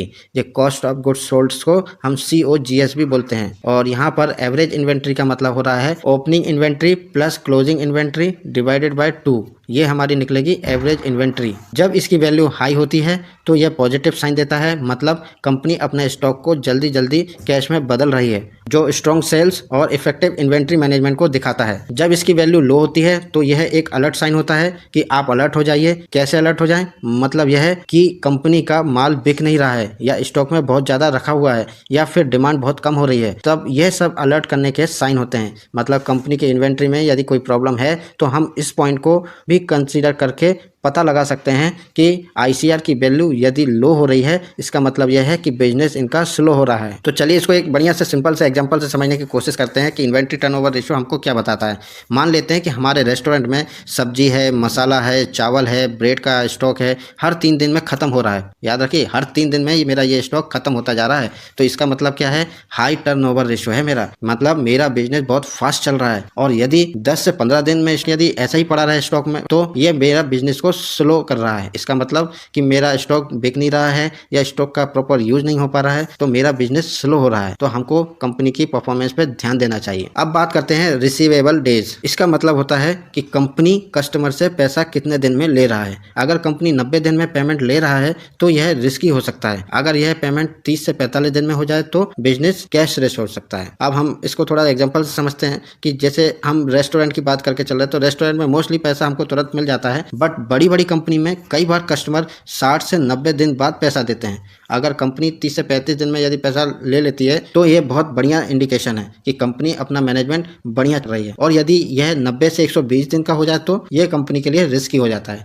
इसीलिए रिसीवेबल डेज हमेशा 30 से 35 दिन के आसपास ही होना चाहिए। अब बात करते हैं पेएबल डेज की। पेएबल डेज का मतलब होता है सप्लायर्स को पैसे कितने दिन में देने हैं। अगर कंपनी सप्लायर को 90 दिन में पेमेंट करती है और कस्टमर से 30 दिन में पेमेंट लेती है तो कंपनी के पास पॉजिटिव कैश फ्लो रहता है। जैसे अगर रेस्टोरेंट सप्लायर को आपने 60 दिन के बाद पेमेंट किया और कस्टमर से तुरंत पैसे मिल जाएं तो ये आपके लिए परफेक्ट कैश फ्लो होगा। तो चलिए अब बात करते हैं सेक्शन 4 की, जिसमें हम बात करेंगे वैल्यूएशन रेशियोज के बारे में। मतलब शेयर महंगा है या सस्ता है, ये पता करेंगे हम वैल्यूएशन रेशियोज को फाइंड आउट करके। वैल्यूएशन रेशियोज बहुत ही इंपॉर्टेंट रेशियोज होते हैं जो हमें हर किसी इन्वेस्टर को जानना और समझना आना जरूरी होता है, क्योंकि इसके अंतर्गत आते हैं आपका PE ratio, price to earning ratio, PB ratio, price to book value ratio, PEG ratio, और चौथा आता है EV टू EBITDA रेशो, मतलब enterprises value divided by earning before interest taxes depreciation and amortisation. अब इनमें से मैंने PE ratio, PEG ratio, earning per share के ऊपर ऑलरेडी वीडियो बना रखे हैं, जिन्हें मैंने बहुत ही सिंपल तरीके से इन्हें यूज करना सिखाया है। और साथ ही इन्हें मैंने बैंकिंग शेयर, HDFC बैंक और ICICI बैंक के सिंपल एग्जाम्पल का लाइव एनालिसिस करके बताया है।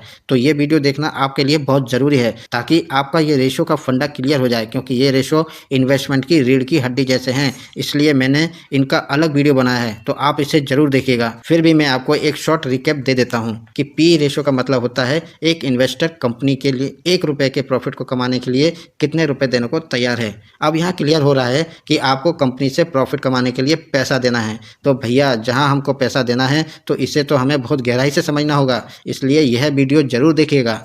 हाई PE का मतलब होता है एक्सपेंसिव कंपनी, और लो PE का मतलब होता है सस्ती कंपनी, और यह PE सेम इंडस्ट्री की कंपनी से ही कंपेयर करना चाहिए। चलिए इसको एक एग्जांपल से मैं आपको समझा देता हूँ कि PE रेशो क्या होता है। हम इसमें एक सब्जी मंडी का एग्जांपल लेकर चल रहे हैं कि मार्केट में एक ही प्रकार के टमाटर हैं जो एक 20 रुपये किलो के हिसाब से चल रहे हैं और दूसरी जगह 40 रुपये किलो के हिसाब से चल रहे हैं। तो आप कंपेयर कर रहे हो कि कहाँ पर सस्ता पड़ रहा है। तो कंपनीज के शेयर में भी पीई रेशो बताता है कि शेयर अपनी अर्निंग के हिसाब से सस्ता है या महंगा है। तो ये वीडियो आप जरूर देखिएगा। मैंने इसको बहुत डिटेल में और सिंपल तरीके से एग्जाम्पल के साथ आपको समझाया। तो PE ratio earning per share क्या होता है और पीईजी रेशो कि कैसे इन्वेस्टर इस पीई रेशो को ग्रोथ फैक्टर के साथ इंक्लूड करके कैसे एनालिसिस करते हैं। बात करते हैं पीईजी रेशो। इस रेशो को भी मैंने पीई रेशो वाली वीडियो में क्लियर किया हुआ है, क्योंकि बड़े बड़े investor fund manager PE ratio के साथ साथ पीईजी रेशो को भी लेकर चलते हैं, जिससे वे कंपनी के ग्रोथ फैक्टर को भी इंक्लूड करते हैं। जब पीईजी की वैल्यू 1 से कम होती है तब यह बेस्ट माना जाता है, मतलब स्टॉक अभी अंडर वैल्यूड है, मतलब सस्ता है। जब पीईजी की वैल्यू 1 होती है तब यह माना जाता है कि कंपनी अपनी फेयर वैल्यू पर है, मतलब कंपनी अपनी ग्रोथ के हिसाब से ठीक ठाक काम कर रही है। और जब पीईजी की वैल्यू 1 से बहुत ज्यादा हो जाती है तो यह वर्स्ट कंडीशन होती है, मतलब कंपनी ओवर वैल्यूड है, कमाई के मुकाबले काफी हमको महंगा मिल रही है। PB ratio, price to book ratio और ईवी टू इबिटा रेशो को मैं अब नेक्स्ट पार्ट में इंक्लूड करूंगा, नहीं तो ये वीडियो काफी लंबा होता चला जाएगा। और इसे सीखना बहुत जरूरी है, वो भी डिटेल के साथ, क्योंकि आपने न्यूज चैनल जैसे CNBC आवाज पर बहुत बार सुना होगा कि इस कंपनी का प्राइस टू बुक रेशो इतना है या प्राइस टू बुक वैल्यू इतनी है, एबिटा वैल्यू इस प्रकार से है, प्रॉफिट मार्जिन इतना है। तो ये सारी चीजें इंपॉर्टेंट हैं जिन्हें मैं नेक्स्ट पार्ट में डिटेल के साथ एक्सप्लेन करूंगा, वो भी सिंपल एग्जांपल के साथ। तो दोस्तों ये था हमारा फंडामेंटल एनालिसिस का पार्ट 3 फाइनेंशियल रेशोस के बारे में। आशा करता हूं कि आप लोगों को एक एक रेशो क्रिस्टल क्लियर हो गया होगा। आपने इन रेशो को यूज करके किसी भी कंपनी को 5 से 10 मिनट में डीपली एनालाइज कर सकते हो। आपको लगता है कि ये मेथड थोड़ा सा लेंथी जरूर है, बट एक बार प्रैक्टिस हो जाए तो ये सब आपके दिमाग में परमानेंटली फिट हो जाएगा। अगर आपको ये वीडियो इन्फॉर्मेटिव लगा हो तो इस वीडियो को लाइक करिए, कमेंट करें और यह बताएं कि आपका फेवरेट रेशो कौन सा है। और हाँ, यदि आपने अभी तक मेरे चैनल को सब्सक्राइब नहीं किया है तो इस चैनल को सब्सक्राइब जरूर कर लें, क्योंकि मैं आपको ऐसे ही इंफॉर्मेटिव वीडियोस हमेशा की तरह लाता रहूंगा, ताकि आपकी लर्निंग की प्रोसेस काफी सिंपल और इजी बन सके और जो शेयर मार्केट का जो डर आपके दिमाग में बना हुआ है वो उसे मैं हटा सकूं। तो मिलते हैं हम अपने नेक्स्ट पार्ट फंडामेंटल 4 में, जिसमें बात करेंगे हम कैश फ्लो स्टेटमेंट एनालिसिस कैसे करते हैं। तो तब तक के लिए धन्यवाद। जय हिंद, जय भारत।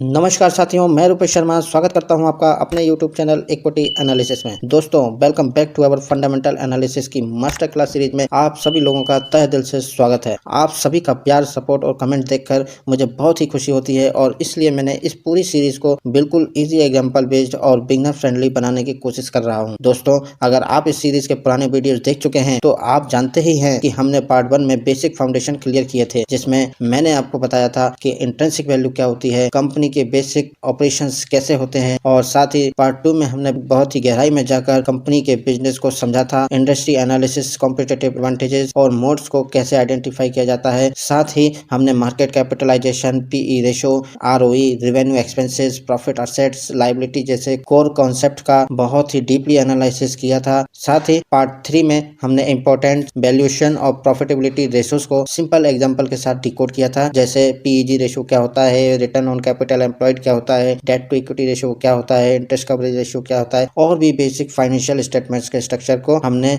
बहुत ही सिंपल और बेसिक तरीके से उसको समझा था। और आज हम आ गए हैं फंडामेंटल एनालिसिस के पार्ट 4 पर, जो इस पूरी सीरीज का एक बहुत ही इंपॉर्टेंट और पावरफुल सेक्शन होने जा रहा है। आज की इस वीडियो में हम 3 ऐसे फाइनेंशियल टूल को समझेंगे जिनके बिना आप किसी भी कंपनी को इवेल्युएट कर ही नहीं सकते। नंबर 1 आता है प्राइस टू बुक वैल्यू, जिसको बोलते हैं P/B रेशो। ये वैल्यू जो होता है बताता है कि कंपनी की रियल नेटवर्थ के कंपैरिजन में मार्केट उसको कितना वैल्यू दे रहा है। दूसरा आता है आपका EBITDA एंड EV/EBITDA रेशो। जैसे कि मैंने आपको बताया था कि प्रीवियस पार्ट 3 में प्राइस टू बुक वैल्यू और EBITDA और EV/EBITDA रेशो को हम डिटेल के साथ समझेंगे, तो उसी को आज इस कंटिन्यू करेंगे और साथ में ही इसका कैश फ्लो स्टेटमेंट एनालिसिस को भी कंटिन्यू करेंगे। तो price to book value ratio, जिसे PB रेशो बोलते हैं, कंपनी की रियल नेटवर्थ के कंपैरिजन में मार्केट उसको कितना वैल्यू दे रहा है यह इंडिकेशन देता है। इसको अभी हम आगे चल के और डिटेल में बात बात करने वाले हैं। और EBITDA and EV by EBITDA ratio कंपनी का एक्चुअल ऑपरेटिंग प्रॉफिट्स और मार्केट उसको कितना महंगा या सस्ता वैल्यू दे रहा है यह कैलकुलेट करके हमको बताता है। और सबसे important cash flow statement analysis जो हमको यह बताता है कि कंपनी के पास रियल कैश आता कितना है और जाता कितना है। ये तीनों कॉन्सेप्ट हम बिल्कुल जीरो से समझने की कोशिश करेंगे और हर एक कॉन्सेप्ट को बिल्कुल हमारे प्रीवियस जो हम एग्जांपल लेकर चल रहे हैं उन्हीं एग्जांपल के थ्रू उसको कंटिन्यू रखेंगे, ताकि जिसे बिल्कुल भी अकाउंटिंग या फाइनेंस की नॉलेज नहीं है वो भी इन्वेस्टर की तरह फाइनेंशियल स्टेटमेंट को पढ़ना सीख जाएगा। तो चलिए बिना टाइम वेस्ट किए शुरू करते हैं आज का फंडामेंटल एनालिसिस का पार्ट 4। तो सबसे पहले बात करते हैं बुक वैल्यू क्या होती है। बुक वैल्यू होती है किसी भी कंपनी की असली नेटवर्थ। जी हाँ, किसी भी कंपनी की असली नेटवर्थ जिसमें असेट्स को लायबिलिटीज में से माइनस कर दिया जाता है, वह आपकी बनती है बुक वैल्यू। जैसे जितनी कंपनी की टोटल प्रॉपर्टी जैसे मशीन्स, कैश, फर्नीचर्स वगैरह इन सब की जो वैल्यू होती है उनको जब हम उनकी लायबिलिटी जैसे जितना कंपनी ने लोन लिया होता है इनसे जब माइनस कर देते हैं तब हमारी बुक वैल्यू बन जाती है। जैसे सिंपल भाषा में बोलूं तो कंपनी बंद हो जाए तो सब असेट बेचकर लेंडर को पैसा देने के बाद शेयर होल्डर के पास जो पैसा बचता है वही आपकी बुक वैल्यू होती है। तो चलिए इसको एक सिंपल एग्जांपल से समझने की कोशिश करते हैं। मान लेते हैं कि आपके पास एक चाय की कॉर्नर या चाय की शॉप है, थोड़ी सी बड़ी शॉप है जिसमें आपके पास चाय स्टॉल की टेबल्स, काउंटर्स, इसकी वैल्यू मान के चलते हैं कि 50,000 रुपए होगी। यूटेंशियल्स जो भी चाय की दुकान के जो भी बर्तन होंगे, गैस स्टोव, ये इन सब की वैल्यू मान कर चल रहा है कि 20,000 रुपए होगी। कैश इन हैंड मतलब आपके पास जो कैश इन हैंड है वह उसकी वैल्यू मान के चलते हैं कि 10,000 रुपए है। और इन्वेंट्री में जो आपके स्टॉक में जो रखा हुआ है सामान जैसे चाय की पत्ती, दूध, शक्कर, इसकी जो वैल्यू मान के चलते हैं कि 20,000 रुपए है। तो हमारे अब टोटल एसेट्स कितने हो गए हैं? 50,000 प्लस 20,000 प्लस 10,000 प्लस 20,000। इन सबको जब हम जोड़ेंगे तो इनकी वैल्यू आ रही है 1 लाख रुपए। तो ये 1 लाख रुपए हमारे क्या हो गए? असेट्स हो गए हैं। जो हमारी चाय की शॉप है उस शॉप के जो टोटल असेट्स हैं उनकी वैल्यू हमारी 1 लाख रुपए हो चुकी है। अब बात कर लेते हैं कि हमारी चाय की शॉप की लायबिलिटीज़ क्या क्या हो सकती है। जैसे कि मैंने इस पर कोई लोन ले रखा हो तो उसकी स्टॉल की सेटअप लोन जो मान के चलते हैं कि 30,000 रुपये का लोन चल रहा है तो उसकी लायबिलिटीज़ जो है 30,000 रुपये है। अब बुक वैल्यू निकालने की कोशिश करते हैं कि फॉर्मूला क्या होता है बुक वैल्यू का। बुक वैल्यू का फॉर्मूला होता है total assets minus total liability. जैसे कि हमने ऊपर डेफिनेशन में पढ़ा हुआ था, किसी भी कंपनी की बुक वैल्यू यदि हमको निकालना है तो उसकी टोटल असेट्स में से टोटल लायबिलिटीज़ को माइनस कर देंगे तो हमारी बुक वैल्यू निकल जाती है। बस उसी सिंपल कॉन्सेप्ट को यूज़ करके हम यहाँ पर अपनी चाय की शॉप की बुक वैल्यू निकालने की कोशिश करते हैं। तो यहाँ पर मेरे टोटल असेट्स क्या हैं चाय की शॉप के? 1 लाख रुपये। और उसमें से हमने टोटल लायबिलिटीज़ हमारी कितनी हो गई? 30,000 रुपये, क्योंकि मैंने लोन जो ले रखा है वो 30,000 रुपये का है। तो 1 लाख में से जब 30,000 को मैं माइनस कर दूंगा तो मेरे पास बचेगी 70,000 रुपये। तो ये 70,000 रुपये वैल्यू मेरी बुक वैल्यू बनेगी। किसकी बुक वैल्यू? मेरे चाय की शॉप की बुक वैल्यू बनेगी 70,000 रुपये। इसका मतलब यह है कि अगर आज शॉप बंद हो जाए तो सब कुछ बेचने के बाद ओनर को असली हिस्सा 70,000 रुपये मिलेगा। मतलब अगर आज शॉप बंद हो जाए तो सब कुछ बेचने के बाद ओनर का असली हिस्सा जो बचेगा वो बचेगा 70,000 रुपये। यह आपकी बुक वैल्यू कहलाती है। अब बात करते हैं कि कंपनी में बुक वैल्यू कैसे होती है। अभी जो मैंने आपको बताया था वो मैंने अपनी चाय की शॉप का एग्जांपल लेके बताया था। अब हम बात करेंगे कि कंपनी में बुक वैल्यू कैसे होती है। जैसे मेरी चाय के स्टॉल के असेट्स और लायबिलिटीज है, ऐसे ही कंपनी के भी असेट्स और लायबिलिटीज होते हैं। अब कंपनी के असेट्स क्या क्या हो सकते हैं? कंपनी के असेट्स हो सकते हैं जैसे उसके पास जो कैश अवेलेबल है, फैक्ट्री है, मशीन्स हैं, इन्वेंट्री है और उसकी बिल्डिंग्स हो गई, इन्वेस्टमेंट हो गए, ये सारे कंपनी के असेट्स कहलाएंगे। अब कंपनीज की लायबिलिटीज में क्या क्या आ सकता है? जैसे बैंक लोन, क्रेडिटर का पैसा, डेट्स, ये सारे कंपनीज की लायबिलिटीज में काउंट होते हैं। अब बात करते हैं कि कंपनी के बुक वैल्यू कैसे निकालें। अब कंपनी की बुक वैल्यू निकालने के लिए हम वही सिंपल फॉर्मूला यूज करते हैं, book value is equal to total assets minus total liabilities. अब ये हम एक एग्जांपल मान के चलते हैं कि एक कंपनी है जिसके असेट्स की वैल्यू 1,000 करोड़ रुपए है और लायबिलिटीज 300 करोड़ रुपए की है। तो इसकी बुक वैल्यू को हम कैसे निकालेंगे? टोटल एसेट्स में से लायबिलिटीज़ को माइनस कर देंगे। तो 1,000 करोड़ में से जब हम 300 करोड़ को माइनस करेंगे तो 700 करोड़ रुपए उस कंपनी की बुक वैल्यू बन रही है। यही शेयर होल्डर की रियल नेटवर्थ होती है। अब बात करते हैं कि प्राइस टू बुक वैल्यू क्या होती है। अभी हमने कंपनी की क्या निकाल ली है? Book value. अब हम निकालेंगे कंपनी की प्राइस टू बुक वैल्यू निकाल देंगे। ठीक है, तो इसके लिए पहले हम समझ लेते हैं कि प्राइस टू बुक वैल्यू क्या होती है। प्राइस टू बुक वैल्यू यह बताती है कि मार्केट कंपनी को उसकी ओरिजिनल वैल्यू क्या होगी, अब इसकी बुक वैल्यू, ओरिजिनल वैल्यू के कंपैरिजन में कितना प्राइस देने को तैयार है या प्राइस दे रहा है। तो इसका फॉर्मूला क्या होगा प्राइस टू बुक रेशियो का? प्राइस टू बुक रेशियो का फॉर्मूला होगा मार्केट प्राइस पर share divided by book value पर शेयर। तो इसमें पर शेयर की मतलब हमको एक शेयर की वैल्यूज निकालना पड़ेगी, समझ रहे हैं आप। ये जो अभी हमने बुक वैल्यू निकाली थी उसकी भी हमको पर शेयर की वैल्यू निकालना पड़ेगी, और मार्केट प्राइस जो देना चाह रहा है सामने वाला उसके भी पर शेयर की वैल्यू निकालना पड़ेगी। तो चलिए बुक वैल्यू पर शेयर कैसे निकालते हैं ये समझ लेते हैं। बुक वैल्यू पर शेयर का फॉर्मूला होता है total book value divided by total number of shares. तो जैसे मेरी चाय की शॉप की बुक वैल्यू हमने निकाली थी 70,000 रुपये, तो उसमें मान लेते हैं कि मेरे टोटल नंबर ऑफ शेयर जो थे 700 शेयर थे। तो मेरी चाय की स्टॉल की जो बुक वैल्यू पर शेयर निकलेगा वो निकलेगा 70,000 divided by 700 is equal to 100 rupees. ये मेरी स्टॉल का बुक वैल्यू पर शेयर क्या निकला, 100 रुपये निकला। अब मार्केट में लोग मेरे इस शॉप का शेयर 200 रुपये में खरीदने को रेडी हैं, तो मेरी शॉप का पीवी रेशो कैसे निकलेगा? पीवी रेशो का फॉर्मूला हो जाएगा market price divided by book value पर शेयर। तो 200 रुपए लोग मेरी शॉप का पर शेयर 200 रुपए में खरीदना चाहते हैं, तो 200 रुपए मार्केट प्राइस हो गई। मार्केट प्राइस पर शेयर 200 रुपए, उसको डिवाइड करूंगा बुक वैल्यू पर शेयर जो मेरी निकली थी 100 रुपए, उससे जब मैं डिवाइड करूंगा तो मेरी वैल्यू आ गई पी वाई रेशो की 2। अब पी वाई रेशो की 2 इसका मतलब क्या निकल रहा है? इसका मतलब यह हो रहा है कि मार्केट आपकी चाय की शॉप की असली वैल्यू से 2 गुना ज्यादा पैसा देने को तैयार है। मतलब लोगों को लगता है कि आप एक बिजनेसमैन हैं और आपके इस बिजनेस में ग्रोथ और पोटेंशियल होगा, तो मैं आपकी शॉप में 2 गुना पैसा ज्यादा देने को तैयार हूँ। स्टॉक मार्केट में भी इसका ही यूज किया जाता है। जैसे मैंने पीवी रेशो अपनी शॉप का निकाला है, इसी तरीके से हर कंपनीज का अपना पी बाई वी रेशो निकाला जाता है, जिसके लिए हर कंपनी की हम मार्केट प्राइस पर शेयर की वैल्यू निकालेंगे और बुक वैल्यू पर शेयर से उसको डिवाइड कर देंगे, तो हमको कंपनी का पी बाई वी रेशो प्राप्त हो जाएगा। अब ये पी बाई वी रेशो का शेयर मार्केट में क्या यूज होता है? अब इसकी टर्मिनोलॉजी को यदि हम समझें कि पी बाई बी रेशो क्या इंडिकेट करता है। जब पी बाई बी रेशो की वैल्यू लो होती है, मतलब 1 से कम होती है, तो स्टॉक अंडर वैल्यूड हो सकता है, मतलब कंपनी की मार्केट वैल्यू उसके एसेट से कम पर मिल रही है। जब पीवी वैल्यू अराउंड 1 रुपए के आसपास हो तब मान के चलते हैं कि फेयर वैल्यू है, और जब पी बाई बी रेशो की वैल्यू हाई होती है, मतलब 3 से ज्यादा और 4 से ज्यादा, तब ये ग्रोथ कंपनी को इंडिकेट करता है। मार्केट को लगता है कि इस कंपनी में फ्यूचर में प्रॉफिट बढ़ेगा, तो समटाइम्स ये कंपनी ओवर वैल्यूड भी हो सकती है। तो चलिए अब इसका एक शॉर्ट समरी देख लेते हैं कि अभी तक हमने जो पढ़ा या समझा उसका एक निचोड़ निकाल लेते हैं कि क्या होता है। तो बुक वैल्यू का हमने निकाल लिया है। बुक वैल्यू होती है कंपनी की असली नेटवर्थ, जिसमें से हम असेट्स को माइनस कर देंगे लायबिलिटीज से, तो वह हमारी क्या बन जाएगी, बुक वैल्यू। अब बुक वैल्यू पर शेयर निकालना पड़ेगा। बुक वैल्यू पर शेयर की वैल्यू कैसे निकालेंगे? हम टोटल बुक वैल्यूज को डिवाइड कर देंगे टोटल नंबर ऑफ शेयर से, तो हमारी बुक वैल्यू पर शेयर की वैल्यू फाइंड आउट हो जाएगी। अब निकालेंगे फिर हम पी बाई बी रेशो। तो पी बाई बी रेशो क्या बताता है कि मार्केट कितना ज्यादा प्राइस दे रही है आपकी एक्चुअल वैल्यू के कंपैरिजन में, ठीक है। तो पी बाई बी रेशो का हमने क्या फॉर्मूला निकाल लिया था? पी बाई बी रेशो का फॉर्मूला होता था market price divided by book value पर शेयर। तो चलिए अब बात करते हैं कि इबिटा क्या होता है। इबिटा का फुल फॉर्म होता है earning before interest taxes and amortisation. ये एक फाइनेंशियल मैट्रिक्स होता है जिससे कंपनी की प्रॉफिटेबिलिटी और ऑपरेशन परफॉर्मेंस को मेजर किया जाता है। इन एक्सपेंसेस को कैलकुलेट करने से पहले हमें ये चीज़ें समझना होगा कि ई का मतलब क्या होगा, पर्टिकुलरली बिफोर का मतलब क्या होगा, इंटरेस्ट का मतलब क्या होगा, टैक्सेस का मतलब क्या होगा एंड अमोर्टाइजेशन का मतलब क्या होगा। तो चलिए इन सभी इबिटा को पूरा एक एक शब्द को समझ लेते हैं कि कहना क्या चाह रहा है ये इबिटा। तो इबिटा में ई का मतलब होता है अर्निंग, जिसको बोलते हैं कंपनी की कमाई या प्रॉफिट्स। बी का मतलब होता है बिफोर, इन चीज़ों को निकालने या उसको बोलें डिडक्ट करने से पहले की। अब तीसरा होता है आपका इंटरेस्ट। इंटरेस्ट का मतलब होता है कि कंपनी ने जो लोन या कर्ज लिया है उस पर दिया जाने वाला ब्याज या इंटरेस्ट। और चौथा टैक्सेस का मतलब होता है कंपनी के प्रॉफिट पर लगने वाला गवर्नमेंट टैक्स।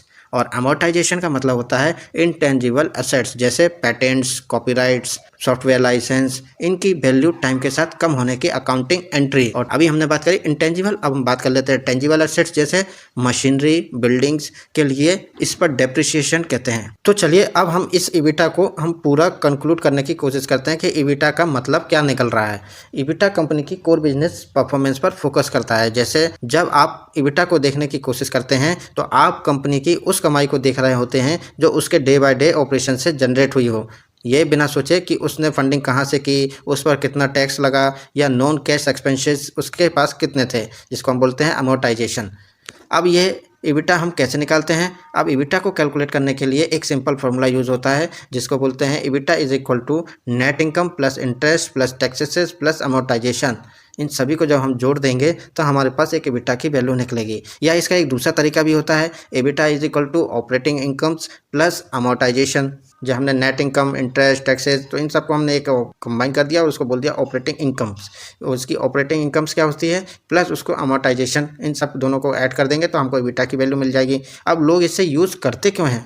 जो बड़े बड़े इन्वेस्टर होते हैं वो इस EBITDA वैल्यू को क्यों देखते हैं? चलिए इसको पता करते हैं। इसको वह कंपेरिजन के लिए यूज़ करते हैं। कंपेरिजन कैसे? ये इन्वेस्टर और एनालिसिस को अलग अलग कंपनी की ऑपरेशनल एफिशिएंसी कंपेयर करने में हेल्प करता है, क्योंकि ये हर कंपनी के अलग फाइनेंसिंग और टैक्स स्ट्रक्चर के इम्पैक्ट को हटा देता है। दूसरा, वैल्यूएशन के लिए जब कोई बिजनेस खरीदता है या बेचता है तो EBITDA का यूज वैल्यूएशन मैट्रिक जैसे EV बाय EBITDA रेशो में छुपा होता है, तो उससे वह कंपनी की वैल्यूएशन निकालने की कोशिश करते हैं। तीसरा, कैश फ्लो का पता लगाने के लिए यह बताता है कि कंपनी अपने ऑपरेशन से कितना कैश जनरेट कर सकती है। दोस्तों, अब मैं इसे EBITDA को अपने आने वाले वीडियोज में थोड़ा और आगे डिटेल के साथ एक्सप्लेन करने वाला हूँ। इस वीडियो को मैं यहीं पे क्लोज करता हूँ और अपने आने वाले वीडियो में EBITDA क्या होता है उसको थोड़ा सा और डिटेल में समझेंगे, क्योंकि ये बहुत इंपॉर्टेंट टर्म है। EBITDA, अभी हमने बात करी EBITDA जिसमें डेप्रिसिएशन को इंक्लूड नहीं किया है। अब हम आगे जो वीडियो में बात करेंगे उसमें हम डेप्रिसिएशन को भी इंक्लूड करेंगे और उसमें हम डिफरेंस पता करेंगे कि EBIT क्या होता है और EBITDA में क्या डिफरेंस होता है, और हम बात करेंगे कैश फ्लो स्टेटमेंट क्या होता है। तो दोस्तों, यदि आपको ये मेरा वीडियो पसंद आया है तो आप इस वीडियो को लाइक करें, कमेंट करके बताएं आपको कितना समझ में आ रहा है, और मेरे चैनल को यदि आपने अभी तक सब्सक्राइब नहीं किया है तो चैनल को आप सब्सक्राइब कर लें, ताकि आपको मैं ऐसे ही इंटरेस्टिंग और इन्फॉर्मेटिव वीडियोस आप लोगों तक पहुंचा सकूं। तो मिलते हैं अपने नेक्स्ट वीडियो में, तब तक के लिए धन्यवाद। जय हिंद, जय भारत।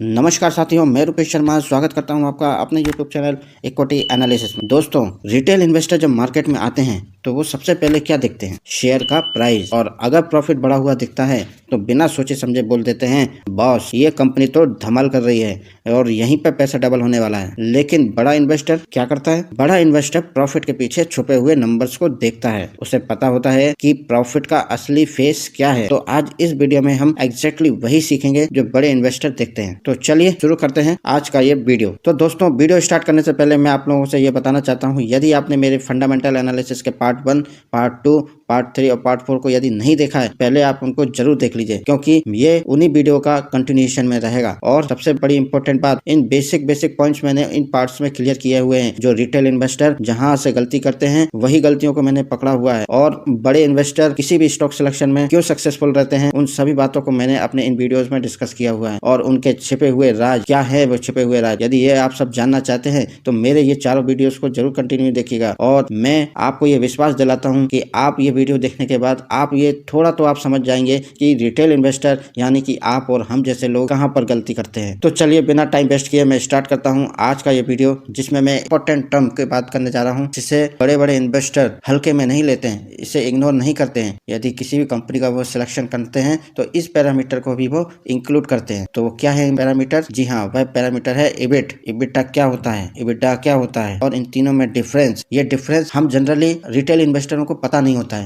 लेकिन ये बिग इन्वेस्टर जो होते हैं वो इन चीजों को बहुत ही बारीकी से समझते हैं, और जब ये समझते हैं तो उनका सिलेक्शन सही हो जाता है और हम सही स्टॉक का सिलेक्शन नहीं कर पाते हैं। तो चलिए आज हम बात करने वाले हैं इंपॉर्टेंट टर्म्स EBIT के बारे में। और हाँ, वीडियो के आखिरी में मैं आपको बताने वाला हूँ कि कौन सी कंपनियां सस्ती होती हैं और कौन सी कंपनियां महंगी होती हैं। मतलब आप कंपनियों के वैल्यूएशन को समझना स्टार्ट कर दोगे। तो टिल एंड तक जरूर देखिएगा। बिग इन्वेस्टर बनने का फर्स्ट स्टेप यहीं से स्टार्ट होता है। तो सबसे पहले स्टार्ट करते हैं कि EBIT क्या होता है। EBIT का फुल फॉर्म होता है earning before interest and taxes. EBIT बताता है कि कंपनी अपने कोर बिजनेस ऑपरेशन से कितना प्रॉफिट कमा रही है इंटरेस्ट और टैक्स देने से पहले, या यूं कहें कि इंटरेस्ट और टैक्स देने से पहले कंपनी के कोर बिजनेस ऑपरेशन से जो प्रॉफिट जनरेट हो रहा है वह आपका EBIT कहलाता है। अब इसका फॉर्मूला यह होता है कि EBIT is equal to revenue minus operating expenses. यही EBIT आपका ऑपरेटिंग प्रॉफिट भी कहलाता है। अब बिग इन्वेस्टर एबिट को क्यों देखते हैं? क्योंकि वो ये समझना चाहते हैं कि बिजनेस अपनी असली काम से कितना कमा रही है और ये प्रॉफिट सस्टेनेबल है या नहीं है। अब सोचिए, बिग इन्वेस्टर कितना एनालिसिस करते हैं। वो ये देख रहे हैं कि कंपनी का असली काम क्या है और उस असली काम से वो कितना पैसा कमा रहे हैं और प्रॉफिट उनका सस्टेनेबल है या नहीं है। और हम रिटेल इन्वेस्टर जो इंटरेस्ट और टैक्स कटने के बाद जो प्रॉफिट बचता है वही प्रॉफिट को हम देखते हैं और यही प्रॉफिट को हम समझते हैं कि यही कंपनी का असली प्रॉफिट है। बट एक्चुअली हम कंपनी के बिजनेस परफॉर्मेंस को नहीं देख पाते हैं क्योंकि हमने इंटरेस्ट और टैक्स कटने के बाद का प्रॉफिट देखा है और ये प्रॉफिट बिजनेस परफॉर्मेंस को नहीं दिखाता है। इसीलिए हम रिटेल इन्वेस्टर यहाँ पर मात खा जाते हैं सही सिलेक्शन करने में, और वहीं बिग इन्वेस्टर इस एबिटा को यूज करके सही कंपनी का सिलेक्शन कर लेते हैं। अब बात करते हैं कि एबिटा क्या होता है। एबिटा जिसमें हम अमोर्टाइजेशन को काउंट कर लेते हैं। एबिट में हमने क्या किया था कि सिर्फ हमने इंटरेस्ट और टैक्स को काउंट किया था, अमोर्टाइजेशन को काउंट नहीं किया था। अब एबिटा में क्या होगा, हम अमोर्टाइजेशन को भी काउंट करेंगे। तो इसका फुल फॉर्म होगा earning before interest taxes and amortisation. अब अमोर्टाइजेशन क्या होता है? अमोर्टाइजेशन मतलब जैसे कोई कंपनी है जिसके लिए कोई सॉफ्टवेयर चाहिए होगा या उसके लिए कोई लाइसेंस की ज़रूरत होगी, ब्रांड नेम के लिए ज़रूरत होगी, फ्रेंचाइजी राइट्स लेने की ज़रूरत होगी, तो ये सारी चीज़ें जो होंगी वह अमोर्टाइजेशन में काउंट होती हैं। तो ये इंटेंजिबल असेट्स कहलाते हैं। तो इंटेंजिबल असेट्स की घिसावट जिससे नंबर में एडजस्ट किया जाता है, इन सब का जो खर्चा एक्चुअल कैश में नहीं होता है, यह सिर्फ डॉक्यूमेंटेशन में ही शो करते हैं। तो एबिटा में हम क्या करते हैं, इंटरेस्ट को इग्नोर कर देते हैं, टैक्स को इग्नोर कर देते हैं और अमोर्टाइजेशन को इग्नोर कर देते हैं। सर हमको ये चीज़ थोड़ी सी क्लियर नहीं हो रही कि एबिटा में इंटरेस्ट को इग्नोर कर देते हैं, टैक्स को इग्नोर कर देते हैं, अमोर्टाइजेशन को इग्नोर कर देते हैं। इग्नोर करते हैं इसका मतलब क्या है? तो चलिए इसका भी मतलब मैं आपको क्लियर समझा देता हूँ कि इग्नोर का मतलब क्या होता है। जब मैं बोलता हूं कि इंटरेस्ट को इग्नोर कर देते हैं, टैक्स को इग्नोर कर देते हैं, अमोर्टाइजेशन को इग्नोर कर देते हैं, तो इसका सीधा सिंपल मतलब ये होता है कि एबिटा कैलकुलेट करते वक्त हम ये तीनों खर्चे माइनस नहीं करते हैं। तो हमारा एबिटा का जो फॉर्मूला होगा revenue minus operating expenses minus depreciation. बाकी इंटरेस्ट, टैक्स, अमोर्टाइजेशन को माइनस नहीं किया जाता है, ओनली डेप्रिसिएशन को माइनस कर देते हैं। ये हमारा एबिटा कहलाता है। अब आपके दिमाग में ये सवाल आ रहा होगा कि हम इसको इग्नोर क्यों कर देते हैं। इंटरेस्ट जो होता है वह कंपनी कितना लोन ले रही है या ले रखी है, ये बिजनेस परफॉर्मेंस से अलग चीज़ होती है, इसलिए हम इसको इग्नोर कर देते हैं।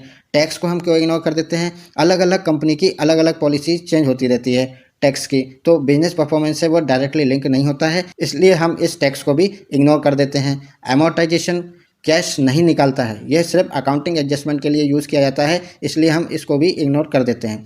तो रियल मायने में एबिटा हमको यह बताता है कि कंपनी सिर्फ अपने कोर बिजनेस से कितना रियल ऑपरेटिंग प्रॉफिट बना रही है बिना लोन और इंटेंजिबल खर्चे के। तो सिंपल एक लाइन में अब हमको एबिटा समझ में आ गया है कि एबिटा में क्या हो गया है। एबिटा में कंपनी की असली बिजनेस की अर्निंग दिखाई जाती है लोन और इंटेंजिबल खर्चे के बिना।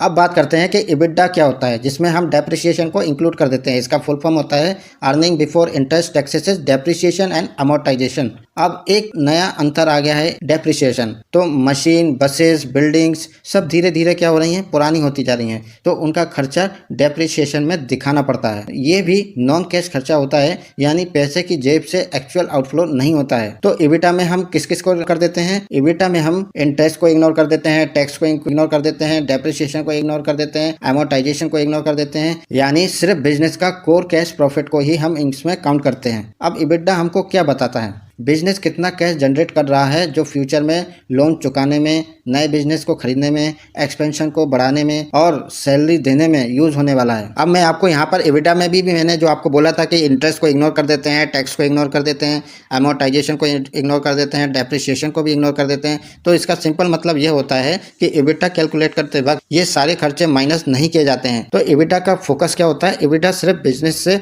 कितना कैश प्रॉफिट आ रहा है लोन और गवर्नमेंट और मशीन ब्रांड की घिसावट को साइड में रखते हुए। इसका मतलब यह हुआ कि एबिटा मतलब pure cash earning from your core business. Profit paper पर अच्छा दिख सकता है, पर कैश कितना आ रहा है वो एबिटा बताता है, और बड़े इन्वेस्टर कैश फ्लो देखकर ही इन्वेस्टमेंट करते हैं। अब इन तीनों चीजों का एबिट, एबिटा और एबिटा, इन तीनों चीजों की हम एक शॉर्ट समरी देख लेते हैं कि इन तीनों चीजों का मतलब क्या निकल रहा है। इसके लिए मैं आपको ये बताऊंगा कि इन तीनों चीजों में से क्या नहीं घटाते हैं और किस चीज पर हम फोकस करते हैं। तो एबिट में हम, जैसे नाम में दिख रहा है एबिट, आई और टी है ना, मतलब इंटरेस्ट और टैक्स की बात चल रही है एबिट में। तो एबिट में हम क्या नहीं घटाते हैं? इंटरेस्ट और टैक्स को नहीं घटाते हैं। यह केवल क्या करता है, किस पे फोकस करेगा? ऑपरेटिंग प्रॉफिट्स पर आप फोकस करेगा। अब एबिटा की बात करें तो इसमें आई, टी और ए इंक्लूड है। तो हम इसमें क्या नहीं घटाते हैं, इसमें हम इंटरेस्ट नहीं घटाते हैं, टैक्स नहीं घटाते हैं और एमोर्टाइजेशन को नहीं घटाते हैं। तो ये इंटेंजिबल हैवी कंपनीज को फोकस करता है। और इबिटा क्या होता है, इबिटा में जैसे आई, टी, डी और ए, तो इसमें हम क्या नहीं घटाएंगे इबिटा में हम ना तो इंटरेस्ट को घटाएंगे, ना टैक्स को घटाएंगे, ना डेप्रिसिएशन को घटाएंगे, ना अमोर्टाइजेशन को घटाएंगे। यह आपका कैश प्रॉफिट को इंडिकेट करता है या फोकस करता है। तो EBITDA is the king of cash flow analysis. अब हम रिटेल इन्वेस्टर और बिग इन्वेस्टर के माइंड की थोड़ी सी साइकोलॉजी के बारे में समझते हैं कि बिग इन्वेस्टर क्या सोच रहा होता है और रिटेल इन्वेस्टर क्या सोच रहा होता है।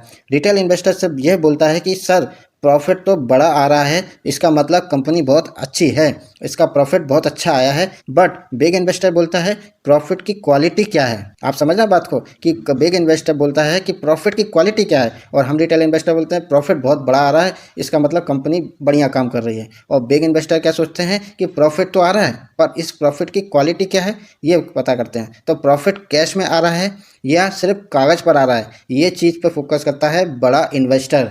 ये चीज़ पे हम रिटेल इन्वेस्टर फोकस नहीं करते हैं कि प्रॉफिट कैश में आ रहा है या सिर्फ कागज़ों में बताया जा रहा है। यही असली डिफरेंस है, क्योंकि हमारी सोच जो है सिर्फ बस प्रॉफिट पर ही डिपेंड है, क्योंकि हमको बस ये सिखाया गया है कि बस कंपनी का प्रॉफिट देखो और इन्वेस्टमेंट करना स्टार्ट कर दो। लेकिन प्रॉफिट के पीछे की क्वालिटी को देखना ये बड़े इन्वेस्टर काम करते हैं इस पर। अब हम बात करने वाले हैं EV अपॉन EBITDA रेशो। ये बहुत ही इंपॉर्टेंट रेशो होता है, बिग इन्वेस्टर का ये सीक्रेट वेपन होता है। इस सीक्रेट वेपन के हिसाब से ही वह कंपनी की परफॉर्मेंस को पूरा एनालाइज कर लेते हैं। अब EV का मतलब होता है एंटरप्राइजेस वैल्यू, मतलब कंपनी की असली मार्केट वैल्यू इंक्लूडिंग डेट। इसका फॉर्मूला होता है EV is equal to market cap plus debt minus cash. ये कंपनी का पूरा प्राइस होता है। अगर कोई पूरी कंपनी ही खरीद ले तो टोटल कितना कैश देना पड़ेगा यह बताता है। और अब इस EV को डिवाइड करते हैं EBITDA से। सो जो कैश बिजनेस से आ रहा है तो हमको EY EBITDA रेशो मिल जाता है, जो कंपनी की total value divided by cash profit ये कैलकुलेट करके बताता है। तो इसका मतलब क्या होगा, इसका मतलब यह हुआ कि रेशो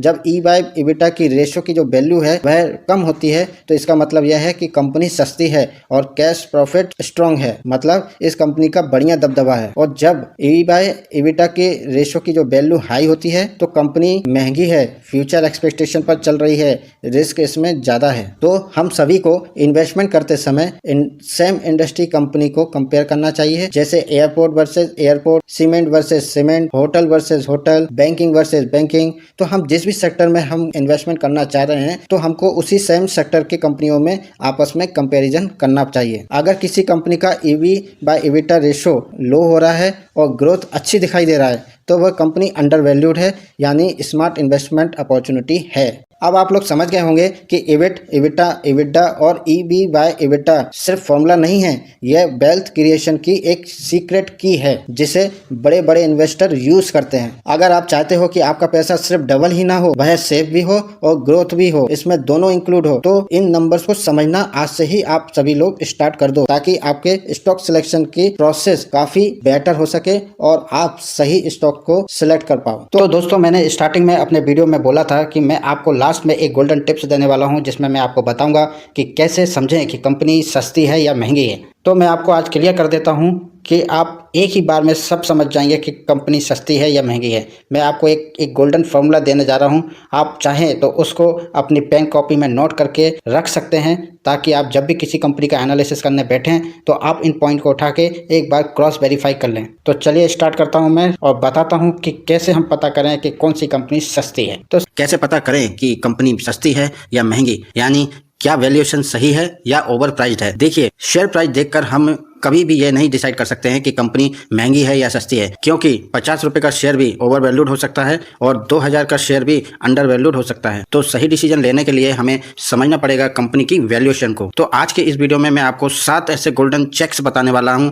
जिससे आप कॉन्फिडेंटली ये बोल पाओगे कि ये कंपनी डेफिनेटली सस्ती है और ये कंपनी डेफिनेटली महंगी हो सकती है। तो चलिए बिना टाइम वेस्ट किए शुरू करते हैं। तो सेक्शन 1 में बात करेंगे कि वैल्यूएशन का सिंपल लॉजिक क्या होता है। जी हाँ दोस्तों, वैल्यूएशन का सिंपल सिंपल लॉजिक, मतलब आप कंपनी के 1 रुपए अर्निंग को कितने में खरीद रहे हो। अगर कम में मिल रही है तो कंपनी सस्ती है, यदि ज्यादा में मिल रही है तो कंपनी महंगी है। बस इस आइडिया के आसपास सारे रेशोज घूमते हैं और हम उनमें सबसे पहले देखते हैं पीई रेशो, जिसे हम बोलते हैं प्राइस टू अर्निंग रेशो। दूसरा होता है पीबी रेशो, जिसको हम बोलते हैं price to book value ratio. तीसरा होता है ईबी बाय एबिटा रेशो, जिसको प्रोफेशनल वैल्यूएशन रेशो बोलते हैं। चौथा होता है पीईजी रेशो, जिसको ग्रोथ के हिसाब से वैल्यूएशन बोलते हैं। पांचवा होता है आपका कैश फ्लो, जिसको हम प्रॉफिट के जीनियस होने का प्रूफ देते हैं। छठवा होता है आपका डेट लेवल, मतलब कर्ज कम है तो रिस्क कम है। सातवां है आपका ग्रोथ, यदि कंपनी की ग्रोथ स्टेबल है तो वह लॉन्ग टर्म के लिए बढ़िया साबित हो सकती है। तो इन सातों पॉइंट को हम थोड़ा सा डिटेल में डिस्कस करने वाले हैं और ये समझेंगे कि कैसे कंपनी सस्ती है और महंगी है, और इनकी हम एक आइडियल वैल्यू निकालेंगे ताकि आपको वो आइडियल वैल्यू के बेसिस पे आप किसी भी कंपनी का जजमेंट 10 से 15 मिनट में सारे सातों पैरामीटर देकर आप पता कर सकते हो कि कौन सी कंपनी सस्ती है या महंगी है। इन सातों रेशोज को मैंने अपने प्रीवियस वीडियोस में फंडामेंटल सीरीज में पूरे डिटेल के साथ समझाया है। ये सारे रेशोज आपको मेरे फंडामेंटल सीरीज के part 1, part 2, part 3, part 4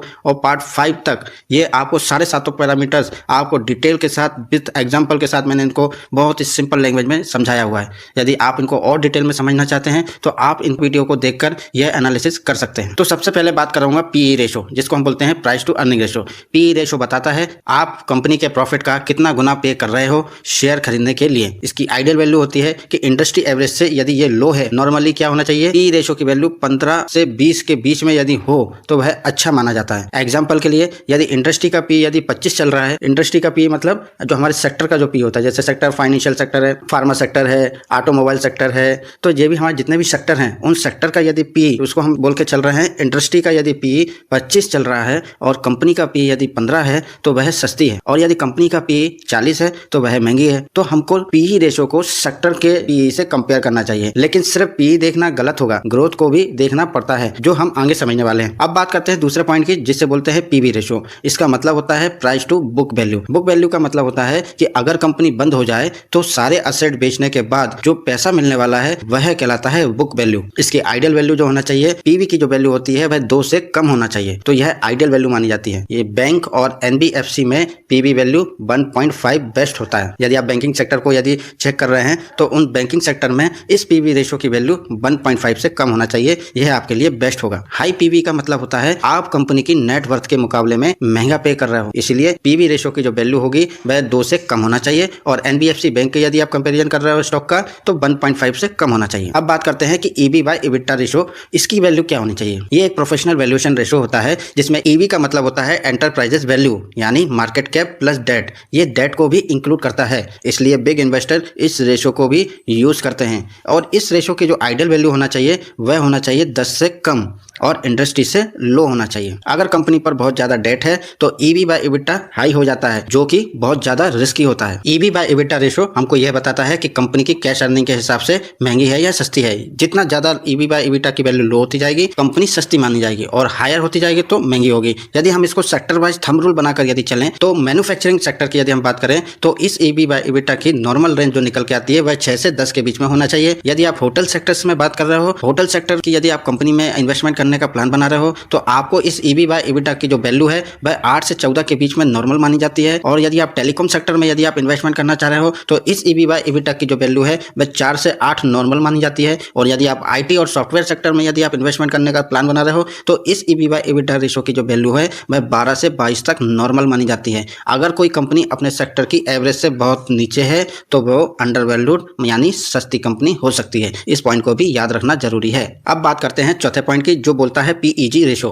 PEG ratio मतलब पीई टू ग्रोथ रेशो। हम कंपनी के ग्रोथ के हिसाब से भी कंपनी की वैल्यूएशन को पता करते हैं। तो अगर कंपनी फास्ट ग्रो कर रही है तो थोड़ा सा पीई हाई हो सकता है, इसलिए पीईजी इंपॉर्टेंट है। इस प्राइस टू ग्रोथ रेशो की जो वैल्यू होना चाहिए वह 1 से कम होना चाहिए, यानी ग्रोथ के हिसाब से सस्ती होनी चाहिए। जब पीईजी की वैल्यू 1 से ज्यादा हो जाती है तो वह ग्रोथ स्लो को इंडिकेट करता है, यानी उस कंपनी में रिस्क हो सकता है। अब पांचवा पॉइंट करते हैं कि कैश फ्लो क्या होता है। तो कैश फ्लो जो होता है प्रॉफिट के जीनियस होने का प्रूफ देता है कि कंपनी के पास कितना कैश फ्लो हो रहा है। सिर्फ प्रॉफिट स्क्रीन पर अच्छा दिखाना यह काफी सिंपल हो सकता है, लेकिन प्रॉफिट दिखाना और कैश फ्लो को समझना, ये दोनों अलग अलग चीजें हो सकती हैं। लेकिन कैश फ्लो हमको एक्चुअल में यह बताता है कि बिजनेस में पैसा कहाँ से आ रहा है और कहाँ पे जा रहा है, ये जानना बहुत जरूरी है। जो हमारे बिग इन्वेस्टर होते हैं बैलेंस शीट को तो देखते ही हैं, साथ में वह कैश फ्लो को एनालिसिस भी करते हैं कि कंपनी के बिजनेस में पैसा जा कहाँ रहा है और कहाँ से आ रहा है और कितने टाइम में जा रहा है और कितने टाइम में वापस आ रहा है।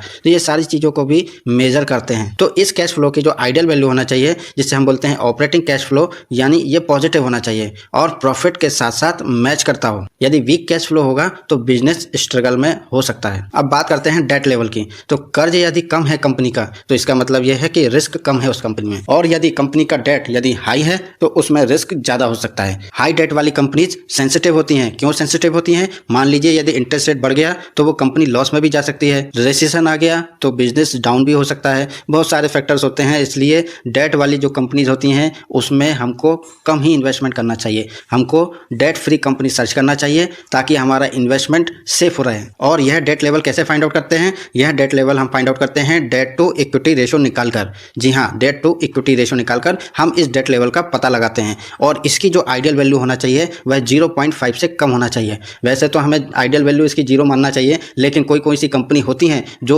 डेट लेने के बाद भी परफॉर्मेंस अच्छा दे रही होती हैं, क्योंकि वह बिजनेस का एक्सपांड करने के लिए डेट लेती हैं और अपने आउटपुट को एनहांस करती हैं। तो कुछ कंपनी भी डेट लेने के बाद भी अच्छा परफॉर्मेंस करती हैं। तो उस केस में हमको डेट टू इक्विटी रेशो की वैल्यू 0.5 से कम आंकना चाहिए और इंटरेस्ट कवरेज रेशो स्ट्रॉन्ग होना चाहिए। ICR जिसको बोलते हैं, इंटरेस्ट कवरेज रेशो, ये मैंने अपने वीडियो में क्लियर कर रखा हुआ है कि इंटरेस्ट कवरेज रेशो क्या होता है। तो आप चाहे तो मेरे सारे पार्ट्स आप देखेंगे तो आपको ये सब पता चल जाएगा कि ICR कैसे स्ट्रॉन्ग होना चाहिए। अब 7वें पॉइंट की बात करता हूँ, ग्रोथ। यदि कंपनी की ग्रोथ स्टेबल हो और लॉन्ग टर्म के लिए विजिबल दिख रही हो तो आपका उसमें रेवेन्यू एंड प्रॉफिट दोनों कंसिस्टेंट इंक्रीज होना चाहिए। आइडियल वैल्यू जो होगी ग्रोथ की 10 से 15% ईयर ऑन ईयर बेसिस पर ग्रोथ होना चाहिए। और ग्रोथ अनसर्टेन हो रही है, मतलब कभी 5% तो कभी 25%, तो ये आपका रिस्क ही हो सकता है। तो हमको इस तरीके के ग्रोथ वाली कंपनी से दूर रहना चाहिए। हमको ऐसी कंपनी सेलेक्ट करना चाहिए जिसका ग्रोथ रेट जो होगा वह ईयर ऑन ईयर बेसिस पर बढ़ता रहे। अब हर साल बढ़ता रहेगा ये तो नहीं हो सकता है कि आज 10% है, कल 20 है, तो 30 है, तो 50 है, तो ऐसा, लेकिन वह ग्रोथ कंसिस्टेंट मेंटेन कर रहा हो। यदि ग्रोथ में अनसर्टेनिटी है तो उसको हमको अवॉइड करना चाहिए। तो फाइनली कंक्लूजन यह निकल रहा है कि अगर एक कंपनी में पीई की वैल्यू लो हो रही है, पीबी की वैल्यू लो हो रही है,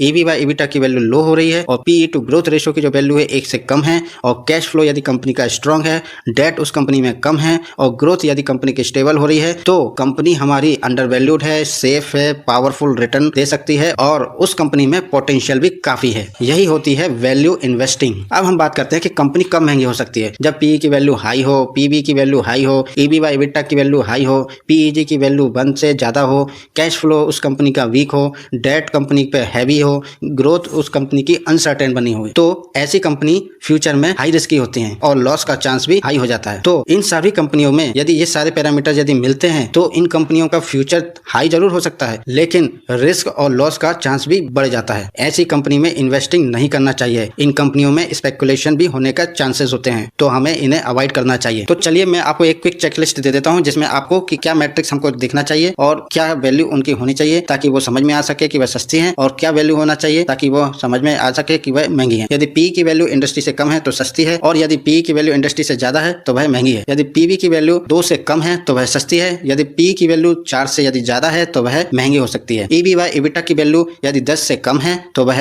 सस्ती हो सकती है। यदि ईबी बाय ईबिटा की वैल्यू यदि 15 से ज्यादा है तो वह महंगी हो सकती है। यदि पीई टू ग्रोथ रेशो की वैल्यू 1 से कम है तो वह सस्ती हो सकती है, और यदि पीई टू ग्रोथ रेशो की वैल्यू 1.5 से ज्यादा है तो वह रिस्की हो सकती है। यदि कंपनी का कैश फ्लो स्ट्रांग है तो वह सस्ती हो सकती है। यदि कंपनी का कैश फ्लो वीक है तो वह महंगी हो सकती है। यदि कंपनी का डेट यदि लो है तो वह सस्ती हो सकती है। यदि कंपनी का डेट हाई है तो वह महंगी हो सकती है। यदि ग्रोथ की बात करें तो ग्रोथ यदि कंपनी की स्टेबल है तो वह सस्ती हो सकती है, और यदि अनसर्टेनिटी है तो कंपनी महंगी हो सकती है। तो दोस्तों याद रखो, सस्ती प्राइस अच्छी वैल्यूएशन नहीं है और महंगी प्राइस बुरा इन्वेस्टमेंट नहीं है। Quality plus low valuation is equal to पैसा डबल। यदि आप पैसा वाकई में डबल करना चाहते हैं तो आपको क्वालिटी बिजनेस में पैसा लगाना चाहिए, साथ ही साथ लो वैल्यूएशन पर पैसा लगाना चाहिए ताकि आपका पैसा कम समय में बढ़ सके। तो दोस्तों स्टॉक मार्केट में पैसा बनाना मुश्किल नहीं है, सिर्फ सही वैल्यूएशन पर सही बिजनेस खरीदना आना चाहिए। यदि हाई क्वालिटी और लो वैल्यूएशन यदि मिल रहा है तो आपका वेल्थ क्रिएशन हो रहा है। यदि हाई क्वालिटी और लो वैल्यूएशन पे यदि आपको कोई स्टॉक मिल रहा है तो आपकी वेल्थ लंबे समय में अच्छी बन सकती है। तो दोस्तों अगर आपको ये वीडियो वैल्यूएबल लगा हो तो लाइक करें, शेयर करें और मेरे इस चैनल को सब्सक्राइब करना ना भूलें।